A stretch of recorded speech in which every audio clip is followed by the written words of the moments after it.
what's going on. I know, right? We're not always fun time, people. Sorry. Where is the fucking thing? Oh, I better mute that because we don't want me echoing. Echoing. I'm pretty sure I'm mute over here. Let's see. Not Let's even hide showing that here. now. We are done with that. We don't need that anymore. All right. Watch There we now. go. There we go. Ow! Sorry about that. That was me. It turned on the sound on me again.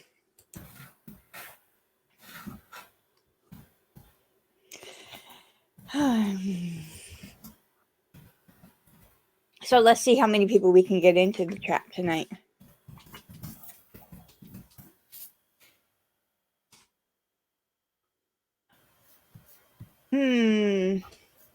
So Johnny was not nominated.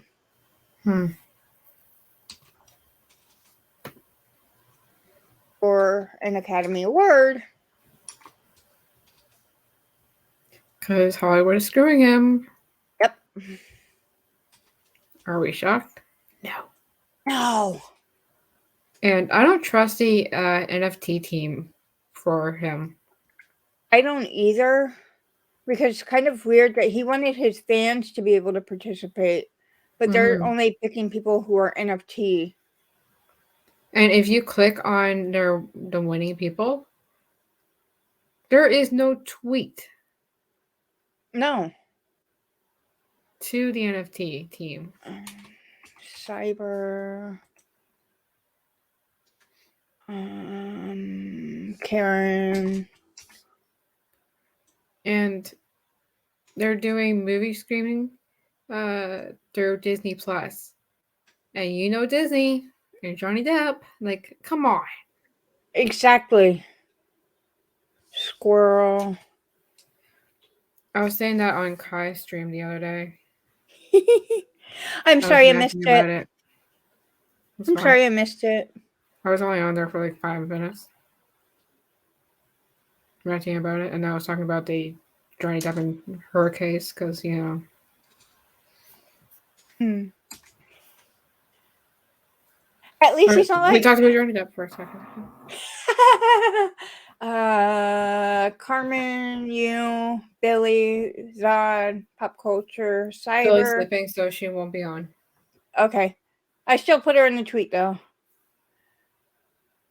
Oh, I got Karen twice. She had a rough day. A rough week. Okay. We'll leave her alone. Squirrel. I'll tell you behind the scenes. All right. I believe I have everybody. You know I got to put everybody in the tweet. If I don't, I forget. Oh, you mentioned me, huh? And so nobody's shown up yet. Well, I'm there and I put a comment on. Well, yes, I know you're there.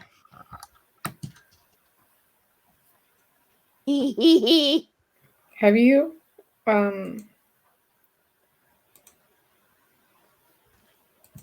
heard from Squirrel? Just when I talked to her a couple weeks ago.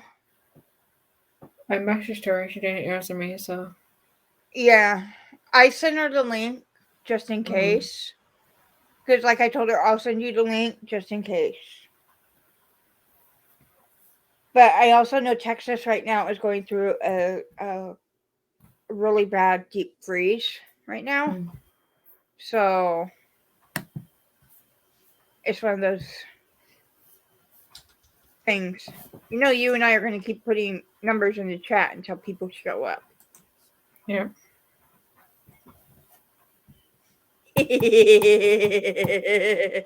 I'm trying to remember what was the butthole number, or did we not make a butthole number yet? I'm not following Kai on Twitter. So can you send him a tweet that we're live? I'll send him a message. Yeah. Because he started following us. We got to be nice. And Darius started following us too. And I noticed he was putting our link in the chat for us today. Yes, I popped in for 10 seconds this afternoon. I felt that was an accomplishment. Gary's watching it and following us. Yeah. Like our boy Gary? No, not Gary. Darius. Oh, Gary. On Justin's streams. Yeah. He's following us too. Yeah, because I put the link out twice in the chat. And hi to everybody who's watching us but not chatting yet. Two are me. Well, there's 4 people watching us. Yeah, 2 of them are me. 2 of them are you. 1 of them's me. And then there's a 4th person. One of them's there. Mm-hmm. So hi to everybody. You don't have to chat in the chat. You can just hang out and listen. We don't mind. I should probably tell that dude. So since nobody's here yet, you want just to get started on the Morgan Freeman stuff? Yeah, just give me a second. I'm just going to message someone quickly. Okay. And then we can start. Why am I doing this on my phone? I don't know.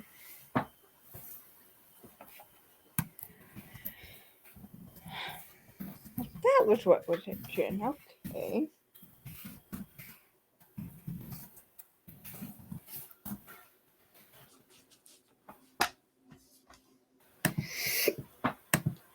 Okay. Now that's done. Yep. And I know. Breathe.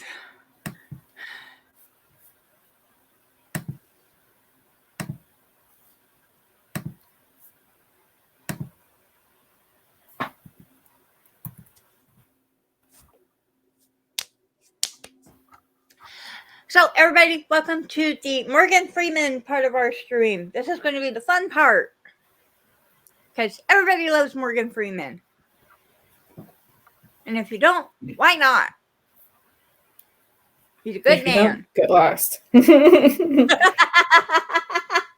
welcome to the shits and giggles part, too. Don't mind me. I'm having issues. So I'll just say what's on my mind. You have your drink, right? Yeah, it's right here. And that's what makes me say my mind even more. Perfect. Morgan Freeman, when and where he was born. Born June 1st, 1937, age 84, Memphis, Tennessee, USA. He is the son of Mamie Edna R.E. Revere, 1912 to 2000, a school teacher, and Morgan Porterfield Freeman, July 6th, 1915 to April 27th, 1961. A barber who died of cirrhosis in 1961. He has 3 older siblings. According to DNA analysis, some of his ancestors were from the Songhai and Tagreg people of Niger. Hola, Carmen. Hi, Carmen. Some of Freeman's great-great-grandparents were slaves who migrated from North Carolina to Mississippi. Freeman later discovered that his Caucasian maternal great-great-grandfather had lived with and was also buried beside Freeman's African-American great-great-grandmother in the segregated South, as the two could not legally marry at the time. The DNA test suggests that among all of his African ancestors, a little over 1/4 came from the area that stretches from the present-day Senegal to Liberia, and 3/4 come from the Congo-Angelo region. Yes. Hello, I am on. Oh, hey. Okay, hi, Frank.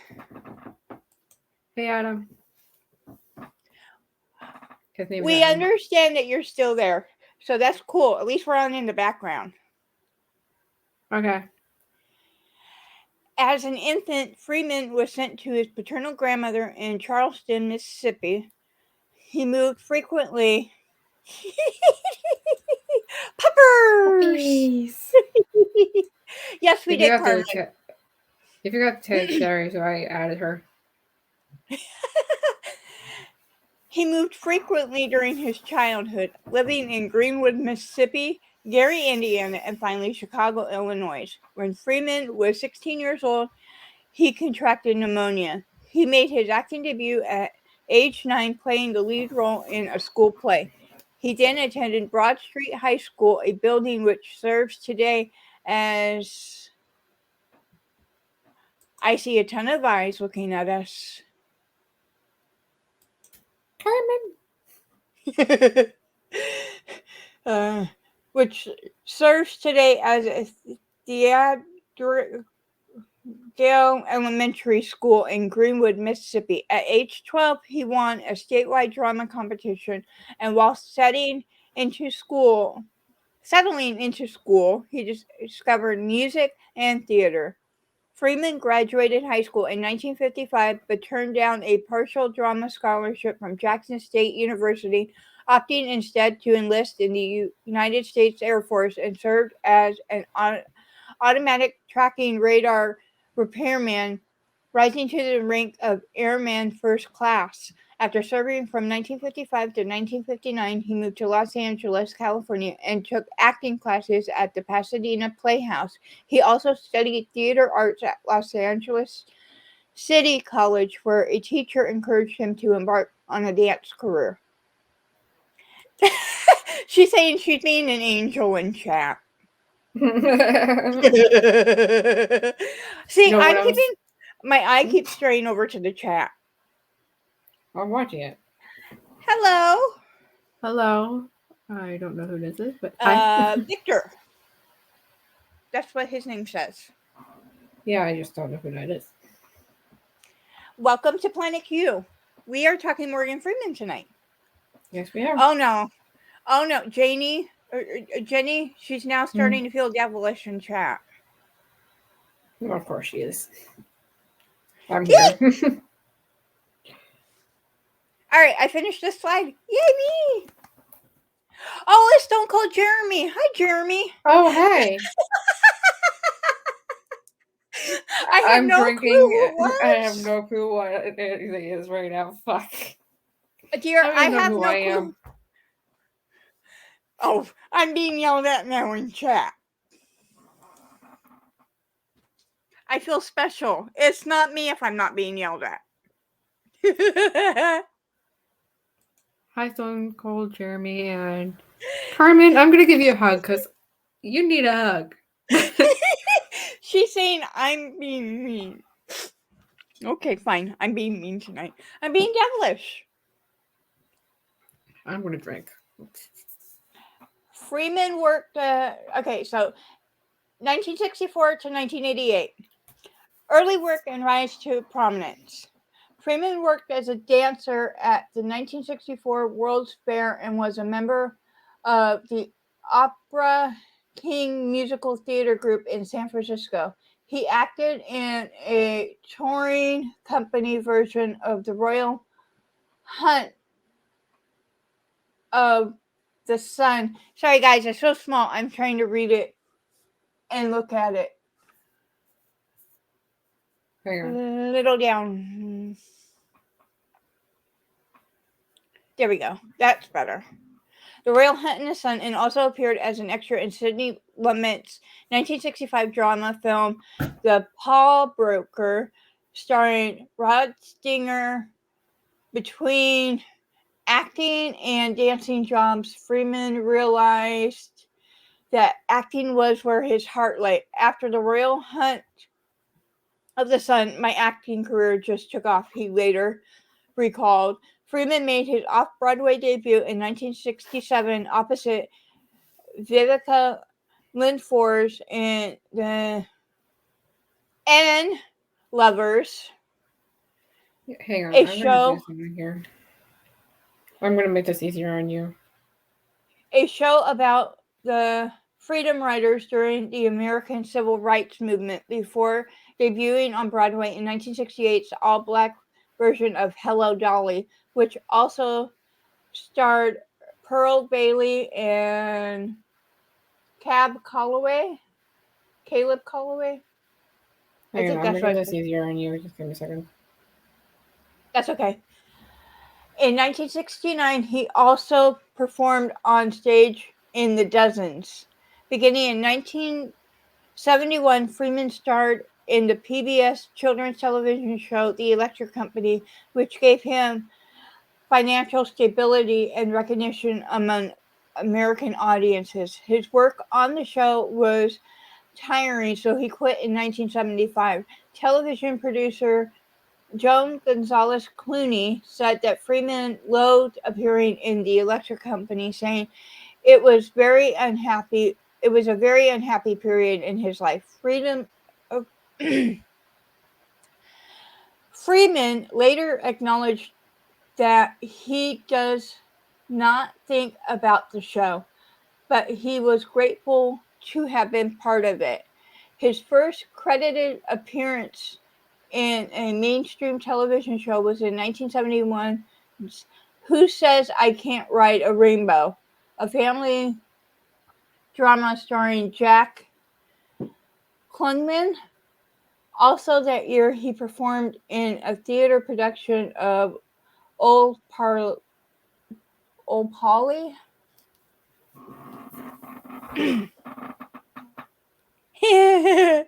Yeah. We'll get there. We'll get there, Carmen. We'll get there. Selena, if you look at your Facebook messages, I sent you a link to this slideshow so you can read it on there. Okay, let me get onto it through my iPad because it might be easier.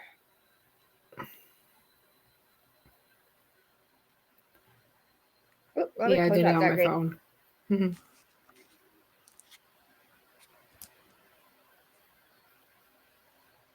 Just make it easier on yourself so you don't have to strain yourself. Exactly, because I'm sitting there going, what is that? Because I tried zooming in, it's not working. Yeah. It's being a little bit of a turd. Hi, Sherry. Yeah, that's the one you forgot to tag in. I had to tag her in there. I'm sorry, Sherry. All right, and we're on the third start slideshow. Yeah. On the third slide. Come on, I need to go on slide 2, slide 3. There we go. See if I can zoom it in on my iPad. Does that help? I'm trying to. I'm trying to. Yeah. It went to slide 4. I need slide 3, and I need it to zoom in. Come on. Let me zoom in. It's not working. It's not letting me zoom in. If you get out of the start slideshow thing, it should, if you just scroll down, it should say all the words to the slide on the bottom of it. Okay, let me see. The slide has no notes. Like this? Yeah, I'm looking to see if I can do it. But remember, I'm doing it off my iPad to be able to see this. I mean, I can see it. It's just I can't see some of the words. I can see most of it, okay. But names are not going to be. Yeah, it's not. It's not going any bigger on my iPad. So I'll just do it this way. Okay. Unless you send it. Can you send it through Twitter? No. No? Okay. Twitter That's okay. Oh, God. Pardon me. You can do it. You can do it. You. Oh, for heaven's sake! And I thought I was being bad earlier. Mm. Well, you know what? I wonder. Let me see something. Ah, it's not letting me zoom. Mm. I'm gonna try something. I'm gonna be ignoring the chat for a few minutes. While she figures out what. Okay, there we go. I figured it out. I made the screen bigger, Okay. so now I can really see. Now I can see. It's not a blur. There you go. I'm ignoring chat, so you keep an eye on chat. All right. I can't control the chat, but I'll just watch it. That's okay. Let's see. Where did I leave off? No, that's Okay, okay. let me restart that paragraph because I have no clue where I left off.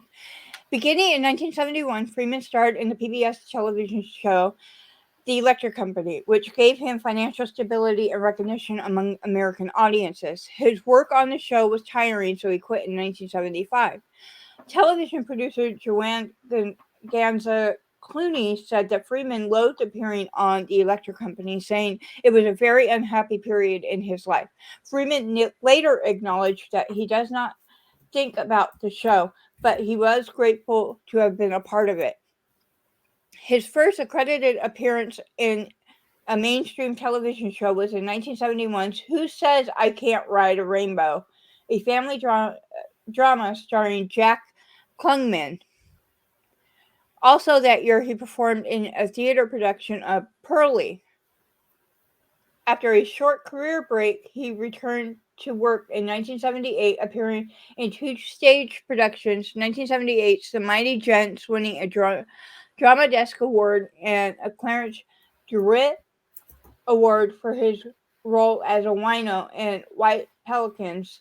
Freeman continued to work in theater and a year later appeared in the Shakespearean tragedies Cornelius, receiving an Obie Award in 1980 for the title role, and Julius Caesar.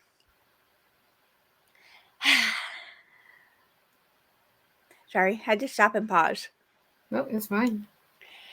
In Take your time. 1980, he had a small role as Walter in the drama Brubaker, which starred Robert Redford as a prison warden. Freeman next appeared in the television film Attica, 1980, which is about the 1971 Attica prison riot and its aftermath. A year later, he starred in Peter Yates' Eyewitness with co-stars William Hurt and Sigourney Weaver. From 1982 to 1984, Freeman was a cast member of the soap opera Another World, playing architect Roy Bingham.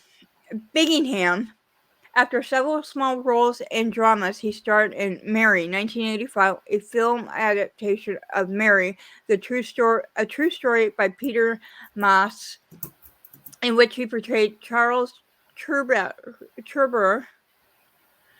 and also appeared in the miniseries The Atlanta Child Murders. Freeman also had a small role in the drama That Was Then, This Is Now, based on the novel of the same name by S.E. Hinton. Sorry if I'm getting people's names wrong.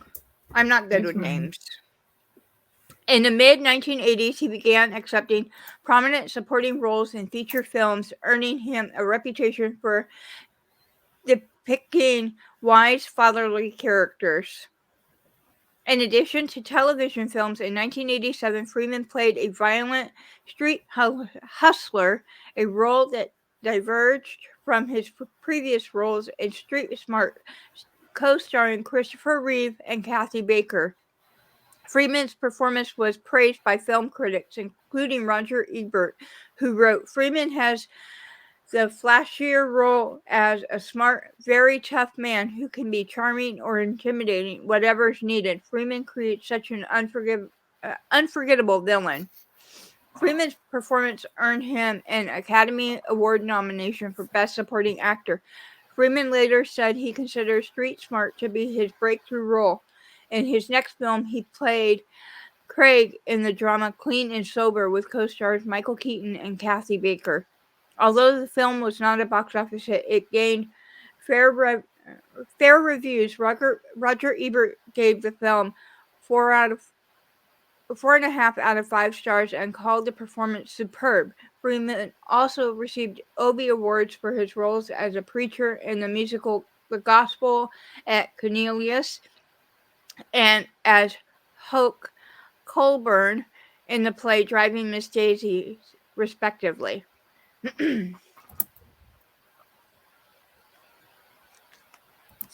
I think this is what we're going to have to do every week that we do slideshows, is I'm going to have to put the screen so big so I can see it. Yeah, especially this one. Okay, so what's going on in chat?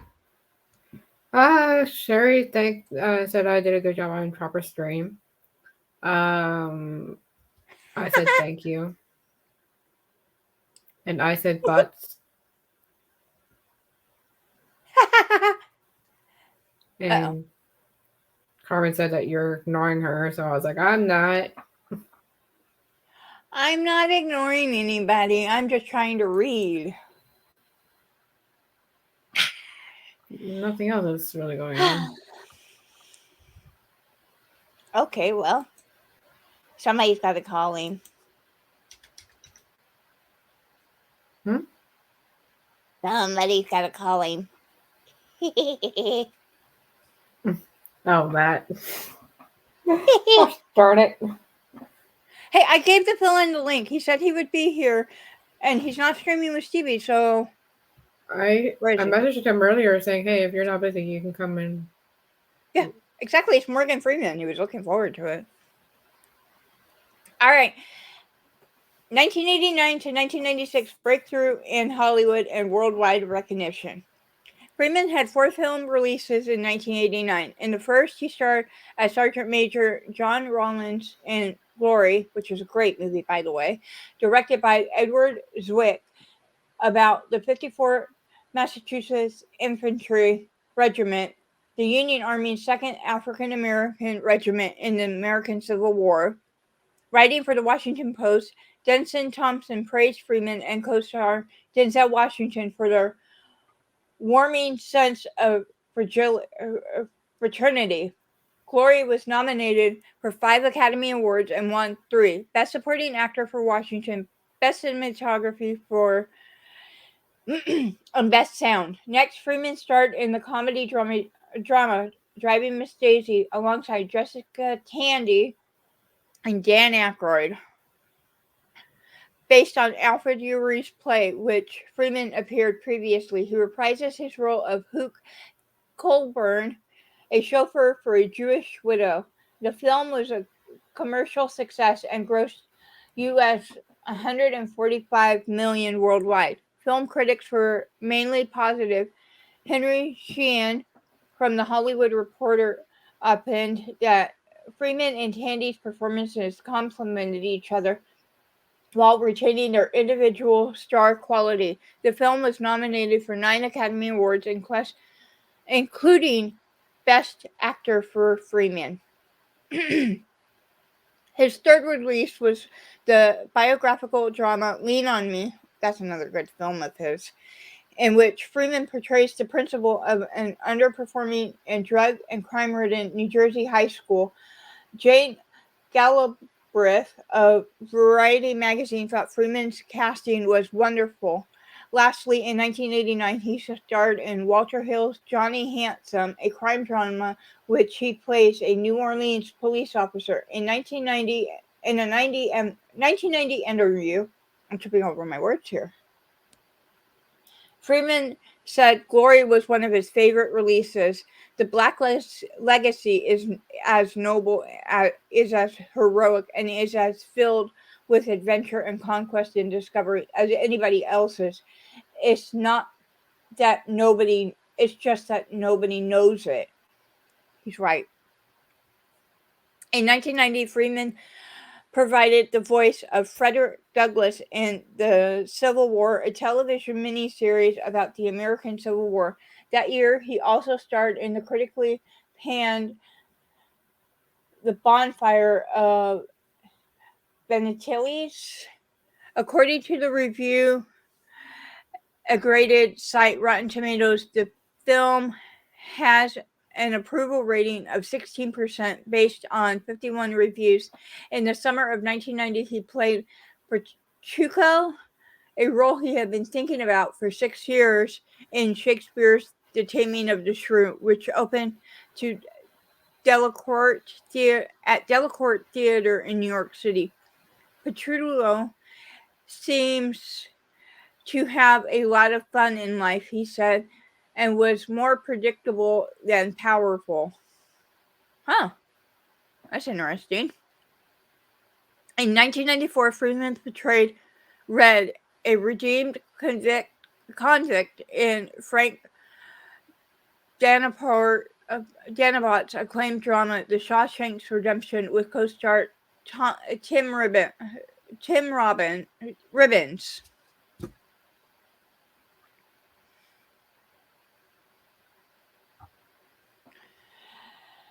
It is based on the 1982 Stephen King novella Rita Hawthorne and Shawshank's Redemption.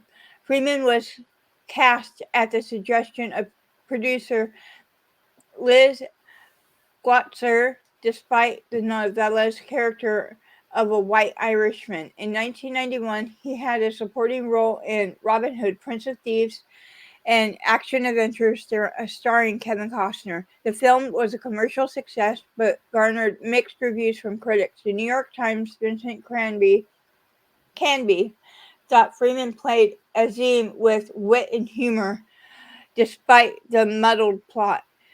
Freeman also narrated The True Story of Glory Continues, a documentary about the 54th Massachusetts Infantry Regiment. I gotta pause here because I need to take a drink. Mm-hmm. Read Carmen's comment afterwards.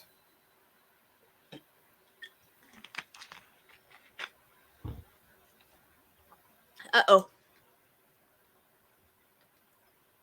Oh, thank you, Carmen. Even though I keep tripping over my words, I try to slow myself down. You're doing better than I would, trust me. Let's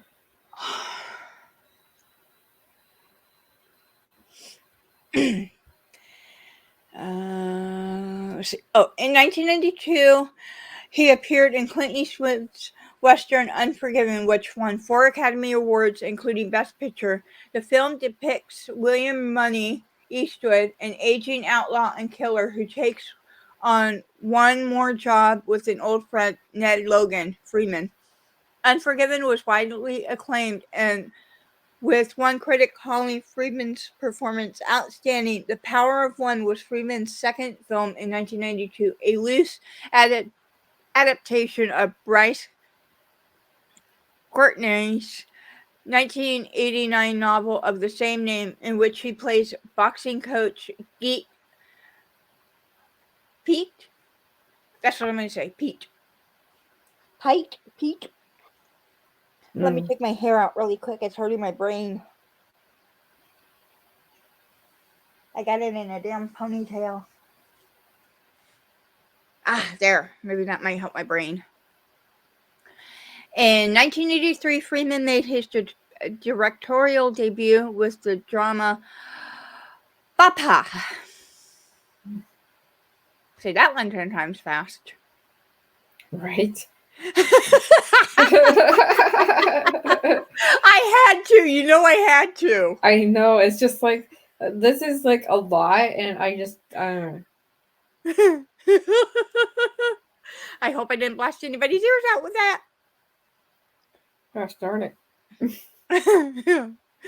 Which tells the story of a black policeman, Danny Glover, during South Africa's apartheid era. Bapa was well received, in particular for Freeman's directing. Hal Hinson of the Washington Post wrote, Freeman lays out the father-son dynamics with great skill and very little fuss. There's no hysteria in his approach. Instead, he sticks to the facts, relying on his cast to provide the emotion. The result is a surprising, powerful, insightful film. Kenneth Turan from Los Angeles Times also complimented Freeman's direction, but thought the film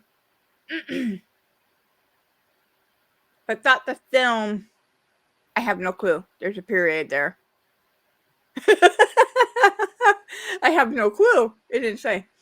I don't Filming know. They just the website is what the website. I don't know. I can't control what the fuck the website said. Filming provided to be challenging, mainly because of Darabant's need for multiple takes. The answer I'd give him was no. Having to do something again and again for no discernible reason tends to be a bit deliberating to the energy, Freeman said. Nevertheless, Freeman's performance was described as quietly impressive and moving by the New York Times.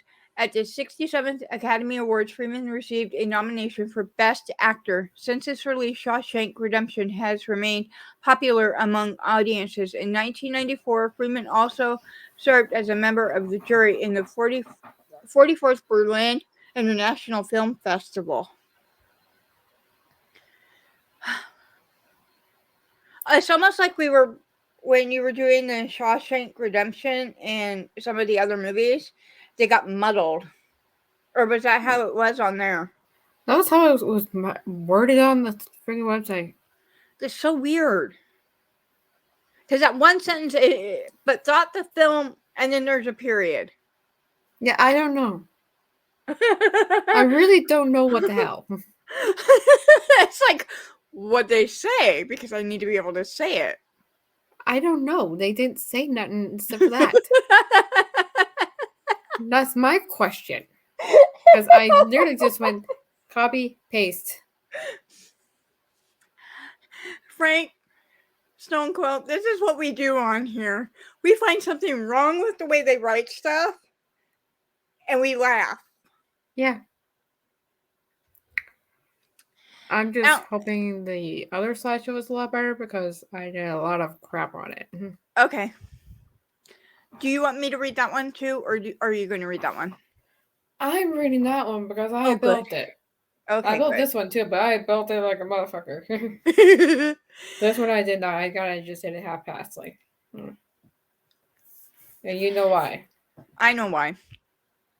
Outbreak in 1995, a medical thriller directed by Wolfgang Peterson, that was easy to say, was Freeman's next film. He played General Billy Ford, a doctor dealing with an outbreak of a fictional virus in a small town. The film also stars Dustin Hoffman, Rene Russo, and Donald Sutherland. Outbreak what was is about this like virus outbreak crap? Like, come on. Well, it was Outbreak. In a movie, in Outbreak now, and there was one in The Simpsons, and there's one in I Am Legend. Like, holy crap! Right, but with Outbreak, they were basically telling. Basically, when in '95 when they did that movie, they were basically telling the future of what was 2000, 2001, 2002, and 2003 were going to be, or 2001, 2020, 2021, and 2022 were going to be. Well, there was an outbreak in the early 2000s though. Yeah, the bird flu and the swine flu, but nope, that was in the middle. What I'm talking about was SARS. That was the early 2000s breakout. Oh, that's right. But they were able to get rid of that really quickly. Not really, because COVID is a mutated thing from SARS. Really? So, Oh, wow. That's why it's called SARS COVID thing, whatever. If you look at the real long name of it. Okay. The film stars Dustin Hoffman, Rene Russo, and Donald Sutherland. Outbreak was a box office success, grossing $189.8 million worldwide, but gained a mixed critics' response.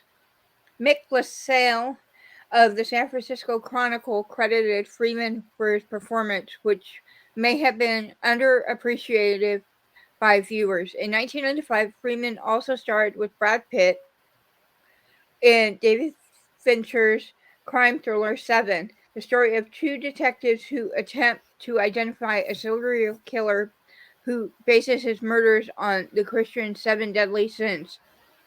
Freeman's performance generated a positive response. Owen Weberman of Entertainment Weekly wrote, Freeman plays nearly every scene in a doleful hush. He makes you lean in to hear his words, to ferret out the hints of anger and regret that haunts this weary night. The critic from Variety, the critic from Variety magazine called Freeman's acting superbly nuanced. That sounds like it's a bad thing. I don't know. A As a year later, magazine writer. exactly. Media. A year later, Freeman appeared in Chain Reaction as Paul Shannon, a science fiction thriller co-starring Keanu Reeves and Rachel Wise. or Wise, sorry. The film was a critical and commercial disappointment. Next, he was cast opposite Robin Wright in 1996 Mal Flanders, a period drama based on the novel of the same name. The film received mixed reception. Greg Evans from Variety magazine said Freeman gave a sweet performance, while the New York Times critic thought he was miscast.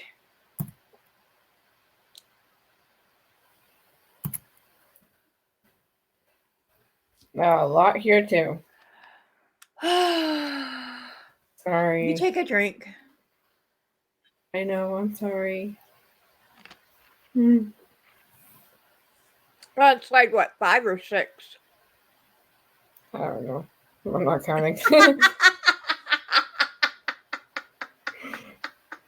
Johnny Bryan gone dead. It's been a week. That'll be me next week. It's been a week.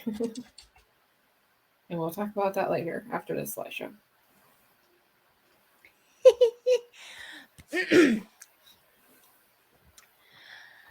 1997 to 2004, critical success and established actor. While filming Outbreak, Freeman expressed an interest in starting a film production company. He turned to Laurie McRae, producer of Papa, to be his business partner. Freeman explained to her what he wanted to achieve: representation on screen, explore challenging issues, and reveal hidden truths, so they chose to name their firm Revelations Entertainment. And it's still around now. In 1997, Freeman narrated the Academy Award-winning documentary The Long Way Home about Jewish refugees liberated after World War II and the establishment of Israel. He also appeared in Steven Spielberg's historic epic Amistad along Ishman Hansu, Anthony Hopkins, and Matthew McCarthy, based on the events in 1839 aboard the slave ship La Amistad. The film was mostly well received and earned 4 nominations at the Academy Awards. The critic from Salon magazine, however, thought the film lacked inspiration and Freeman's role was utterly cryptic. That same year, he was cast as psychologist Alex Cross in Kiss the Girls, a thriller based on James Patterson's 1995 novel of the same name. In a mixed review, Peter Stack of San Francisco Chronicle thought Freeman and co-star Ashley Judd gave strong performances despite the lengthy plot. Gee, the plot is supposed to go through the whole movie. Hoo-hoo! I'm just sitting here making faces and writing stupid crap in the chat. Freeman went on to star in Deep Impact in 1998, a science fiction disaster film which he played President Chen Beck. The story Sorry, people. Ashley dies. Yeah. Exactly. I don't breathe when I'm reading. I don't breathe when I'm going up and down stairs either. Well, now you're just doing it to yourself, now, aren't you? Hey, I forgot my inhaler last night. I should just burn a sticky and put it on my forehead that says breathe.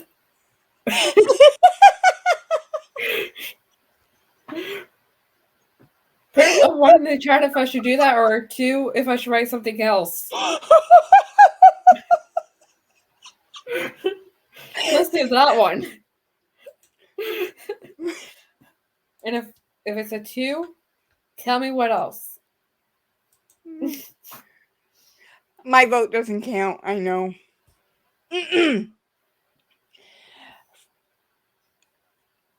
The story depicts humanity's attempt to destroy a 7-mile wide comet set to collide with Earth and cause mass extinction. The film was a box office hit despite competition from Armageddon, another summer blockbuster of the year, because they were doing the same plot in both movies.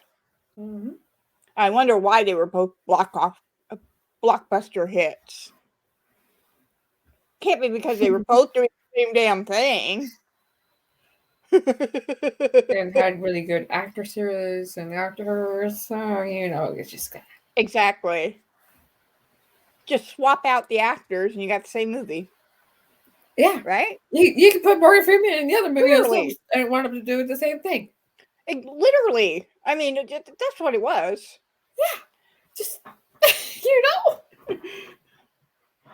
I've seen both of them. That's why I'm saying. That's why I'm making this side comment. Oh, I've seen both of them too, and that's why I'm doing it too. Yep.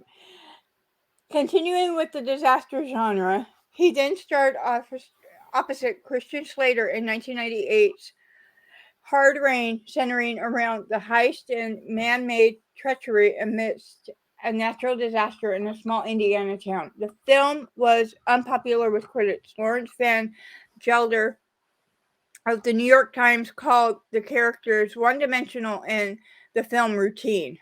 Freeman returned to the screen in 2000 with the lead role of Charlie in the comedy Nurse Betty, featuring Renee Zellweger, Chris Rock, and Greg Kinnear. The film appeared at the Cannes Film Festival to mainly positive reviews. The critic from Variety magazine thought Freeman and Rock had wonderful chemistry. Next, he appeared in Under Suspicion 2000, a thriller remake of the 1981 French film. Oh, I can't say that. Of the same name, right? Basically? Yeah. Okay. Probably. I don't know. The film had been carting around for 12 years before Freeman was able to produce it under Revelations Entertainment. He co-starred with Gene Hackman. Working with Gene was wonderful. I didn't find it too hard working with an icon I so respected.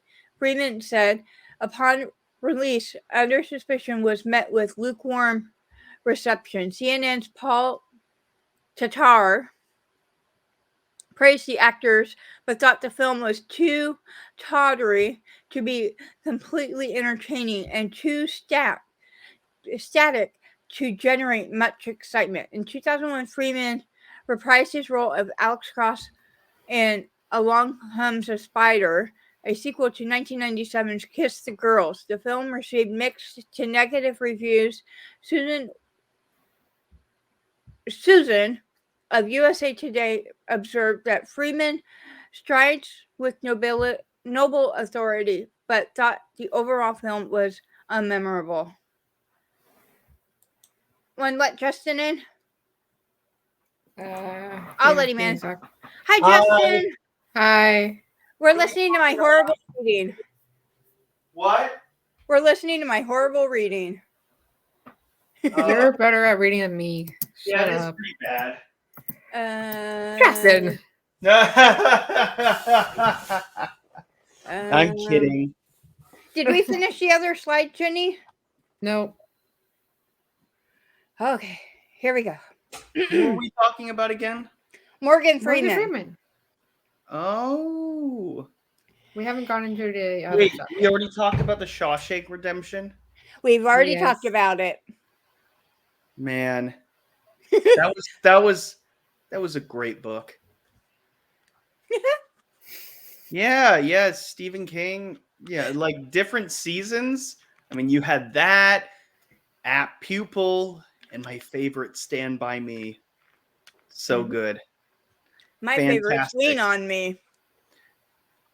Ew. Yeah. Irv. Nah. No, Morgan Freeman's role in Lean on Me is one of the best damn roles there is that he's ever done. That movie just... Well, I thought God was better, but okay. To each their own. Literally God. How I haven't even hit Bruce Almighty yet. I mean... Oh, we haven't? Oh, okay. No! Oh, yeah. Jim Carrey was terrible in that. No. Yeah, that's on the It's on the bottom. And there's still Oh. more. In 2002, Freeman was cast opposite Ben Affleck. Boo. And spy thriller The Sum of All Fears. It is based on Tom Clancy's 1991 novel of the same name, about a plot by an Austrian neo-Nazi to trigger a nuclear war between the United States and Russia, so that he can establish a fascist superstate in Europe.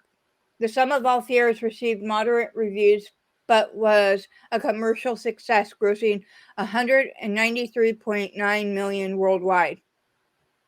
Next, Freeman starred alongside Ashley Judd and Jim Caviezel in High Crimes in 2002, a legal thriller based on Joseph Finder's 1998 novel of the same name. The story follows lawyer Claire Judd, whose husband, Cavils, is arrested and placed on trial for a murder of villagers while he was in the Marines. Although several critics were unimpressed with the story, they credited Freeman and Judd for their chemistry and performances. Actually, I heard that was actually a really good movie. I'll never see it, so I won't know. Of course you won't. I don't have time for everything. Oh, by the way, it's valuable. By the way, Justin, Yes. Minamata is playing in Cincinnati. What is? Minamata. It's opening tomorrow in Cincinnati. What the fuck is edamame? Minamata. Mercury poisoning in Japan, basically. What? What is that? It's a chemical movie. It's a movie based on a true story that Johnny did. Oh, is the Johnny movie that we've been there? No, unfortunately, no. Okay, never mind. But No. we're trying to get everybody to go out. Everybody that can to go out and support it. No. Not unless he's there. That'll bribe me. I gotta save up my money for when I meet Matthew Lillard. I'm gonna meet them. You know, like all the Scream people are gonna be at Horror Hound, and it's gonna be amazing. I'm serious. It's really gonna happen. Why is that funny? Oh, you're always funny, Justin. Doesn't matter what it is. You're always funny. What? Oh, you're always funny. You can give me a laugh. Well, I'm glad. Did you enjoy the show today? The little bit I got to see, yes. I was at work. That's why I had to cut in and out. Oh, okay. I was gonna say, like, did you enjoy the 10 seconds I was there? Yeah, I did enjoy it. I was gonna say, did you like? I was like, hey, Jenny, like, is Shalana jealous that you? No. See, I told you. I told you. I told you. Okay. I don't get, Justin, I don't Lana, get I thought jealous. your feelings would be hurt for some reason. No, You don't know I her like very to be well. in your chat. Justin, I like being in your chat so I can troll you. Yeah. Oh, well, you did a terrible job today. I was She at work. was at work. Oh, wait, you had to be professional. That's right. Yes, because we were doing a training today. That's why. Oh, so you had a lot of noobs who were stupid asking you all the dumb noob questions. Well, I'll tell you after the stream. Oh, God, there's something to it. Oh, somebody got fired on their day one, didn't they? No. Oh, not quite? Maybe. Okay. Something close to that. All right. I like this juicy gossip. Let's go. In 2003, Freeman appeared as God and hit Bruce Almighty with Jim Carrey and Jennifer Aniston. Yay, Jennifer!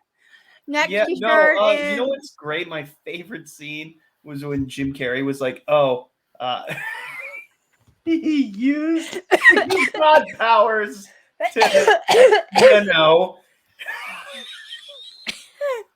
I was like, "Oh dear Lord." Anyways, I'll shut up. Go on. Next, he started in the science fiction horror Dreamcatcher, adapted from Stephen King's 2001 novel of the same name. This film was a box office flop and garnered mostly negative reviews. Dreamcatcher has an approval rating of 28% on review aggravated site Rotten Tomatoes. Also, in 2003, Freeman starred in two other dramas that were not widely seen: Lativity and Guilty by Association. His 2004 releases were comedy The Big Bounce and sports drama $1 Million Baby. The latter... Oh, he was in that? Yeah. Oh. In the latter, directed by Clint Eastwood, Freeman portrayed an elderly former boxer.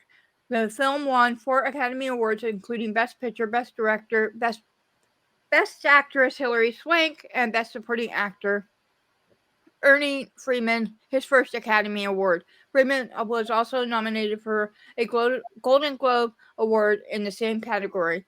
Roger Ebert complimented Freeman's flat and factual narration, and Time magazine thought the cast was fully inhabited in their roles. Well, Roger was right about one thing. I disagreed with a lot of what he said on Siskel and Ebert, so... Actually, he's said quite a lot of good things about Morgan in a lot of the movies that he's done. Well, because Morgan Freeman's a good actor. Yeah, I mean, it's hard to judge somebody when they're a bad actor.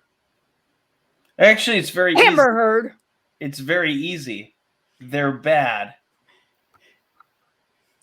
That's it. Now, hang on. Do we call her an actor or an actress, though? I call her that bad. I call her a one-set stripper. See? Okay. Insert Amber Heard insult here. All right. Blah blah blah. No, it's just like it's it's in your contracts that you have to do that. That's why We I have to insult her in every stream. So forced though. You're just like, oh, we really need to put in an Amber Heard insult here. I'm like, okay. There's got to be at least one somewhere. Was that your one? I'm pretty sure you said more earlier. No, actually, we haven't been even talking about her. Yeah. Okay, then let's move on and keep it that way. True. We'll be talking about her later. That's true. Wait, really? Oh, I don't want to hear narcissism. Only for the narcissist thing.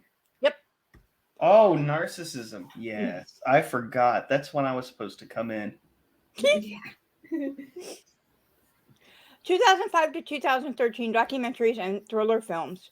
2005 was a busy year for Freeman, maxing 6 appearances and various features. In the drama An Unfinished Life, Freeman plays Mitch, a neighbor at a Wyoming rancher, Robert Redford. Cool. You were going to say it again, weren't you? Say what again? The what's a stripper thing? Wait. Hold on. No, I found something very incorrect in this paragraph. Two Okay. documentaries. Steven Spielberg's War of the Worlds is not a documentary. I can't control what the website said. I copy and pasted. What website was this? Wikipedia. Yeah. So get up with them. Change it. You knew that was wrong. Jenny. I was only doing this like very quickly, like a couple months ago, so I wasn't paying attention. Come on. I wasn't paying attention, honestly. Documentary. Also, like, I feel like I'll change it I feel right like now. I should just edit this Wikipedia page right now. Don't Do it. edit it now. It's too late. Not now. Too late. It's fine. But Justin, you can go into Wikipedia and actually edit stuff. So Yeah, there you go. I feel like I should do that. Yes, but not right now. Because, like, honestly. The film had mixed response. The Guardian critic thought it was admirable, but questioned the purpose of Freeman's sidekick role. Freeman's authoritative voice led to his narration of two documentaries: Steven Spielberg's War of the Worlds and the Academy Award-winning March of the Penguins. He also appeared in Christopher Nolan's Batman Begins, the first installment of what would become the Dark Knight trilogy, as the fictional Lucius Fox. After this, Alfred. Well, it says Lucius Fox here. Who the hell is Lucius? I don't know. The only Lucius I ever knew was Lucius Malfoy. Exactly. And I doubt he was him. Mm-hmm. Or that would be some damn good makeup. By the way, I was totally kidding about that. He's not Alfred. After this, he in the Batman movie? No, he's not. He's the yeah. Yeah, he's the butler that isn't Alfred. No, he was the suit guy. Oh yeah, he was the tech guy. Yeah. I don't know. I don't care. After this, he co-starred with Jet Li in the action thriller Unleashed, playing Sam, a blind piano tuner who helps Lee's character turn his life around. The film gained a mixed to positive reception. Peter Hartlebel of San Francisco Chronicle was confused with the genre and thought Freeman's character interrupted the narrative. Freeman's next role was in the thriller Edison, which bombed at the box office. His last release of 2005, he provided the voice of Neil Armstrong in the documentary Magnificent Dissolution, Walking on the Moon 3D. Wait a minute. He played the voice of Neil Armstrong? Yeah. Odd. Okay. Yeah, true. It is odd. Freeman starred The information on this website is odd. Yeah. I made fun of it in the chat. Freeman starred in 2006 The Contract as assassin Frank Carden opposite John Cusack.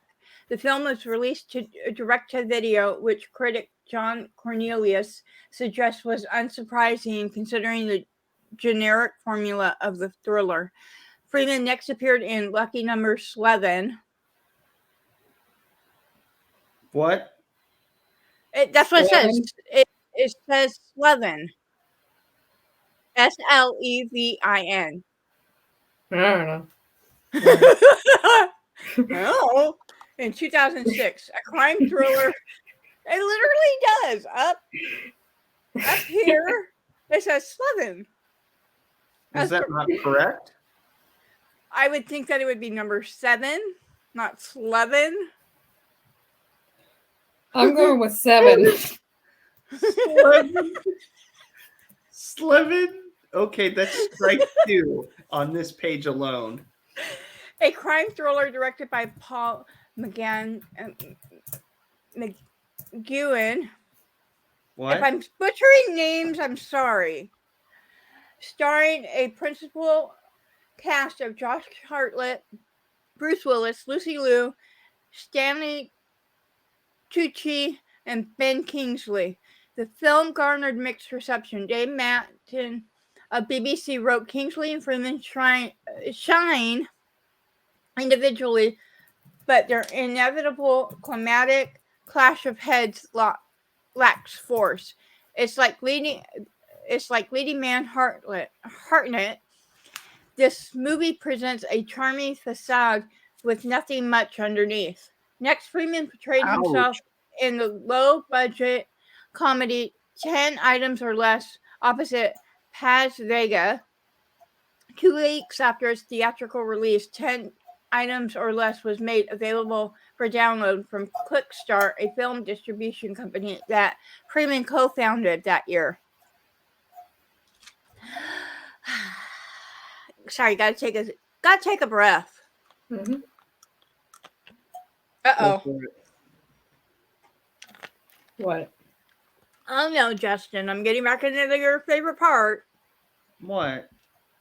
In 2007, Freeman reprised his role as God in Evan Almighty, a sequel to 2003's Bruce Almighty with Steve Carell. Evan Almighty was a box office failure and negatively received. The Guardian critic wrote, "A cast full of people who have been frequently funny elsewhere flounder in this deluge of Sentimentality. Thank you. Sentimentality and CGI. Avoid like the 10 plagues." That was so That is so mean. It's mean, but it's something I would say if I hated a movie as did. Like I would say that with the Never-Ending Story. Avoid like the 10 plagues. 1, 2, or 3, because number all 3 of them except for the parts where Jack Black is in. That's not fake. First roll, Never-Ending Story 3. Okay.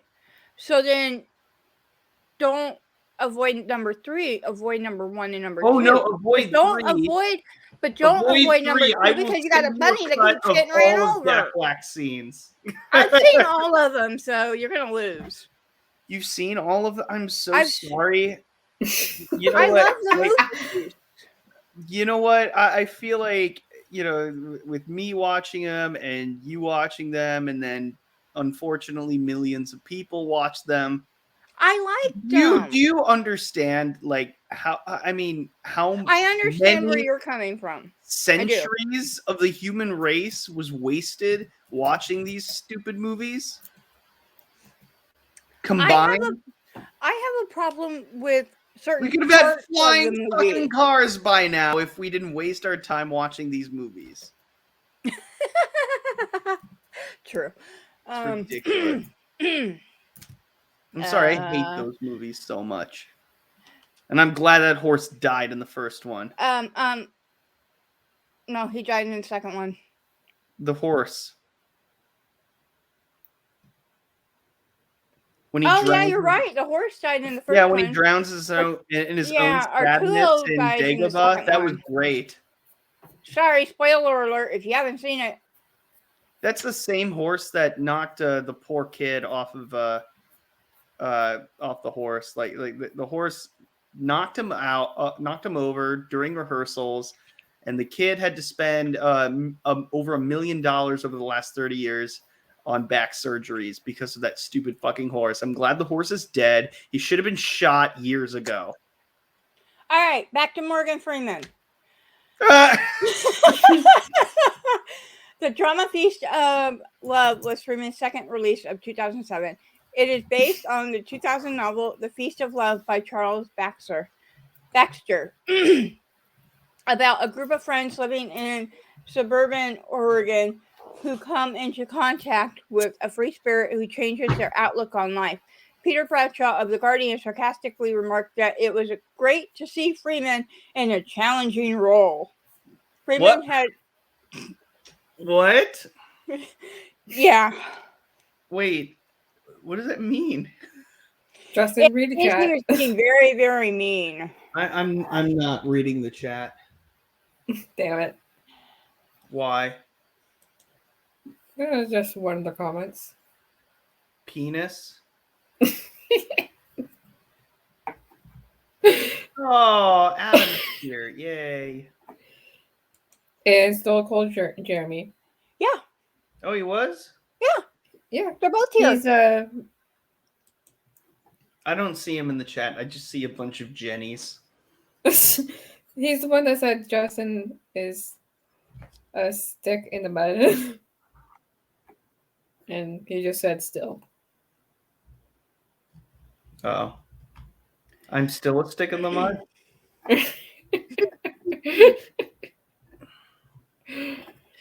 Freeman I had actually once called one of my SJW friends a stick in the mud. Oh gosh. I'm like, you ruin fun with your political correctness. You think you're always right. And then she became fun.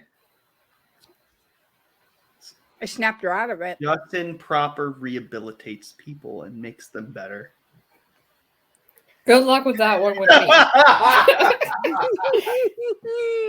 I promise to be an asshole always. Freeman had a supporting part in Gone Baby Gone 2007, a mystery thriller that was also Ben Affleck's directorial debut. Adapted from the 1998 novel of the same name by Dennis Lehan. Freeman plays Captain Jack Doyle of the Boston Police Department. The story and cast performances were positively received. Time Out magazine called it flawed but impressive. Afterward, he starred in Rob Reiner's 2007 comedy The Bucket List opposite Jack Nicholson. Did you just say Jack Nielsen? I started to, but I corrected myself. Good job. I'm getting better. It's the breathing part that I'm not. Improving. It's the breathing that I'm not doing. The plot follows two terminally ill men on a road trip with a list of things to do before they die. The film grossed a respectable $175 million worldwide. Hey, good job. Now, if I remembered to breathe, I'd be good. I was saying earlier, I should write like a sticky note that says breathe. And I was like in the chat, write a 1 if I should do that, or write a 2 if I should write something else. But you have to tell me what else I should write if you're saying number 2. And nobody's told her except for me. Yeah. You know what you should write? Justin Proper is a genius. No. It's because I forgot Justin, I forgot my inhaler last night when I was at work. Oh, so I left it at home and I had to be going up and down stairs. So that's part of it. You know what helps with that? Smoking cigarettes. No. No, it why I won't say it? Do that. You see why I won't say it? Because you're going to say something like that again. Yes, but we I'm love just going to go hide in the hole now. Like, I'm just going to... Why? Why do you want to hide in a hole? Don't do that. No, Jenny, you're not allowed to. Damn it. No, we have to break you out of that hole and you to be more outgoing, because you have good things to say sometimes, especially when I agree with them. That's never. No. By the way, what do you mean never? By the way, Justin, I'm going to have to rewatch. I'm going to have to watch your stream on the replay. Mm-hmm. Because of the fact that I had to be at work. You mentioned that earlier. That's okay. Well, next week I'm going to have to do the same thing. Oh, okay. Yeah, and Tabitha's going to be on, and that's going to be fun. Well, maybe we should have you on. I can't be on next week. Not I next have- week. I can't be on the following week either At because I point have. in the future. We'll have to work it out with my schedule because we have so many damn events coming up that we're mandated to be at every event right now. Oh, let's just wait until basketball season ends. Or when your Yes. team is out of the playoffs, when they lose.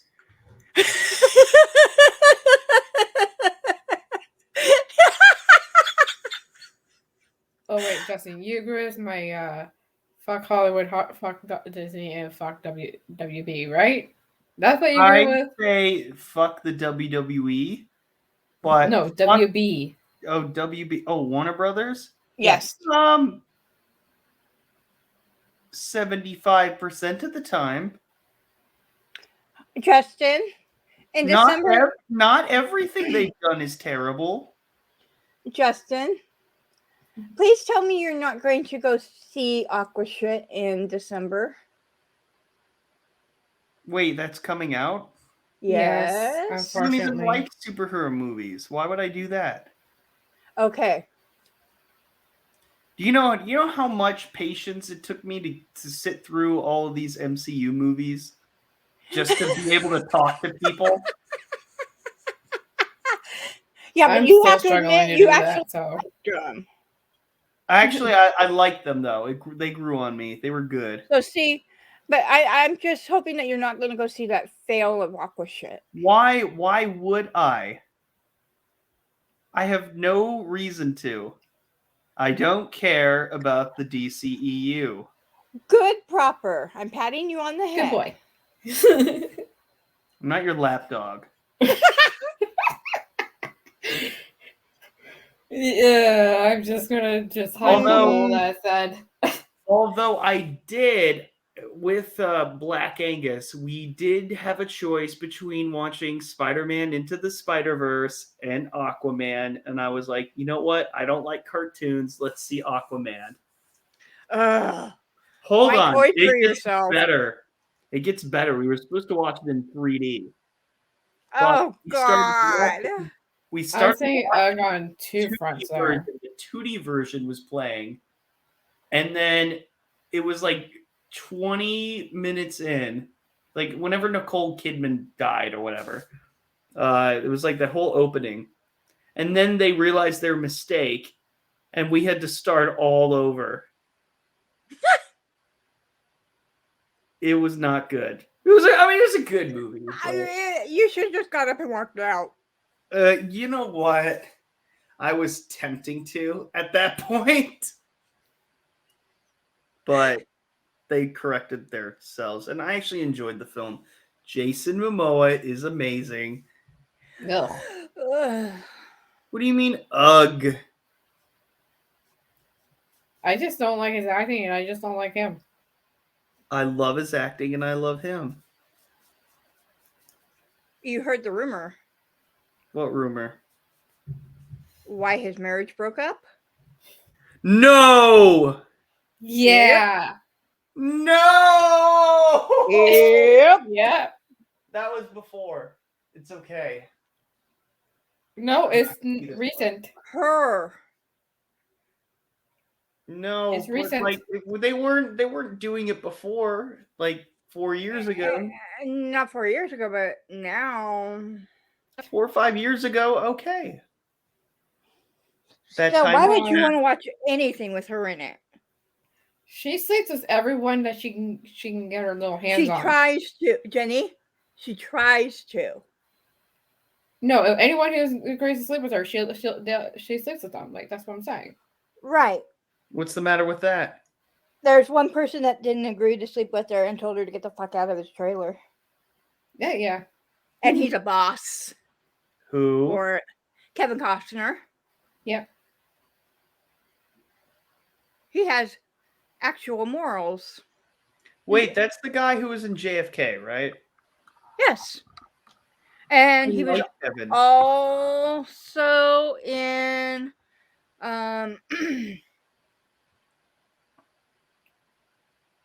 The Bodyguard.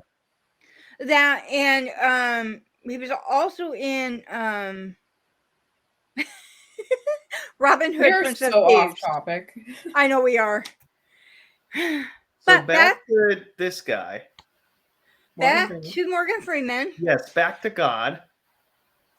Freeman. Luckily, I don't have a camera on my computer to where you guys see me hitting my head. Oh, I'd like to see that. And I have a camera on, and I don't know why. In 2008, Freeman was cast in. This is what you'll get if you.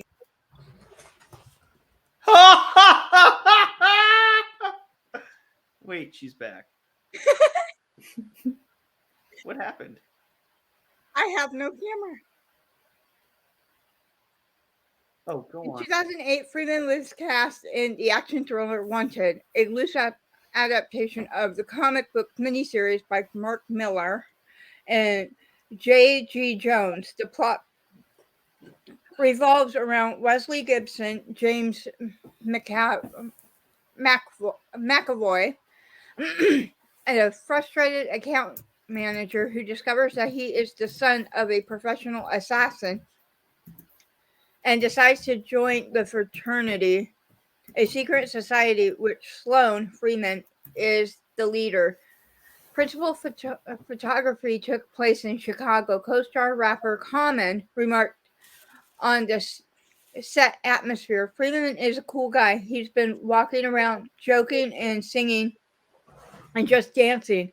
He knows artists are free, and I just felt the freedom in him.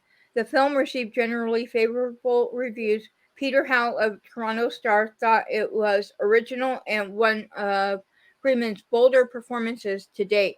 Freeman narrated The Love Guru 2008 before appearing in The Dark Knight 2008, the second installment of Christopher Nolan's Dark Knight trilogy, in which he reprised his role as Lucius Fox. Freeman returned to Broadway in 2008 after an 18-year absence to co-star with Frances McDormand and Peter Gallagher in Clifford's Oddities play The Country Girl, directed by Mike Nichols. Don't you think that Dark Knight movie, I mean, like, wow, like, how terrible was that? Dark Knight?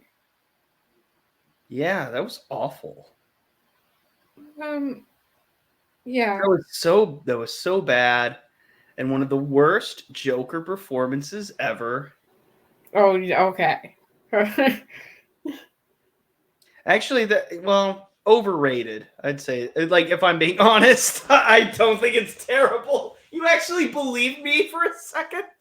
No. Oh no, it seemed like you did. It's fine. I'm tipsy. Oh, that would explain it. I've had a week. Fair Freeman? enough.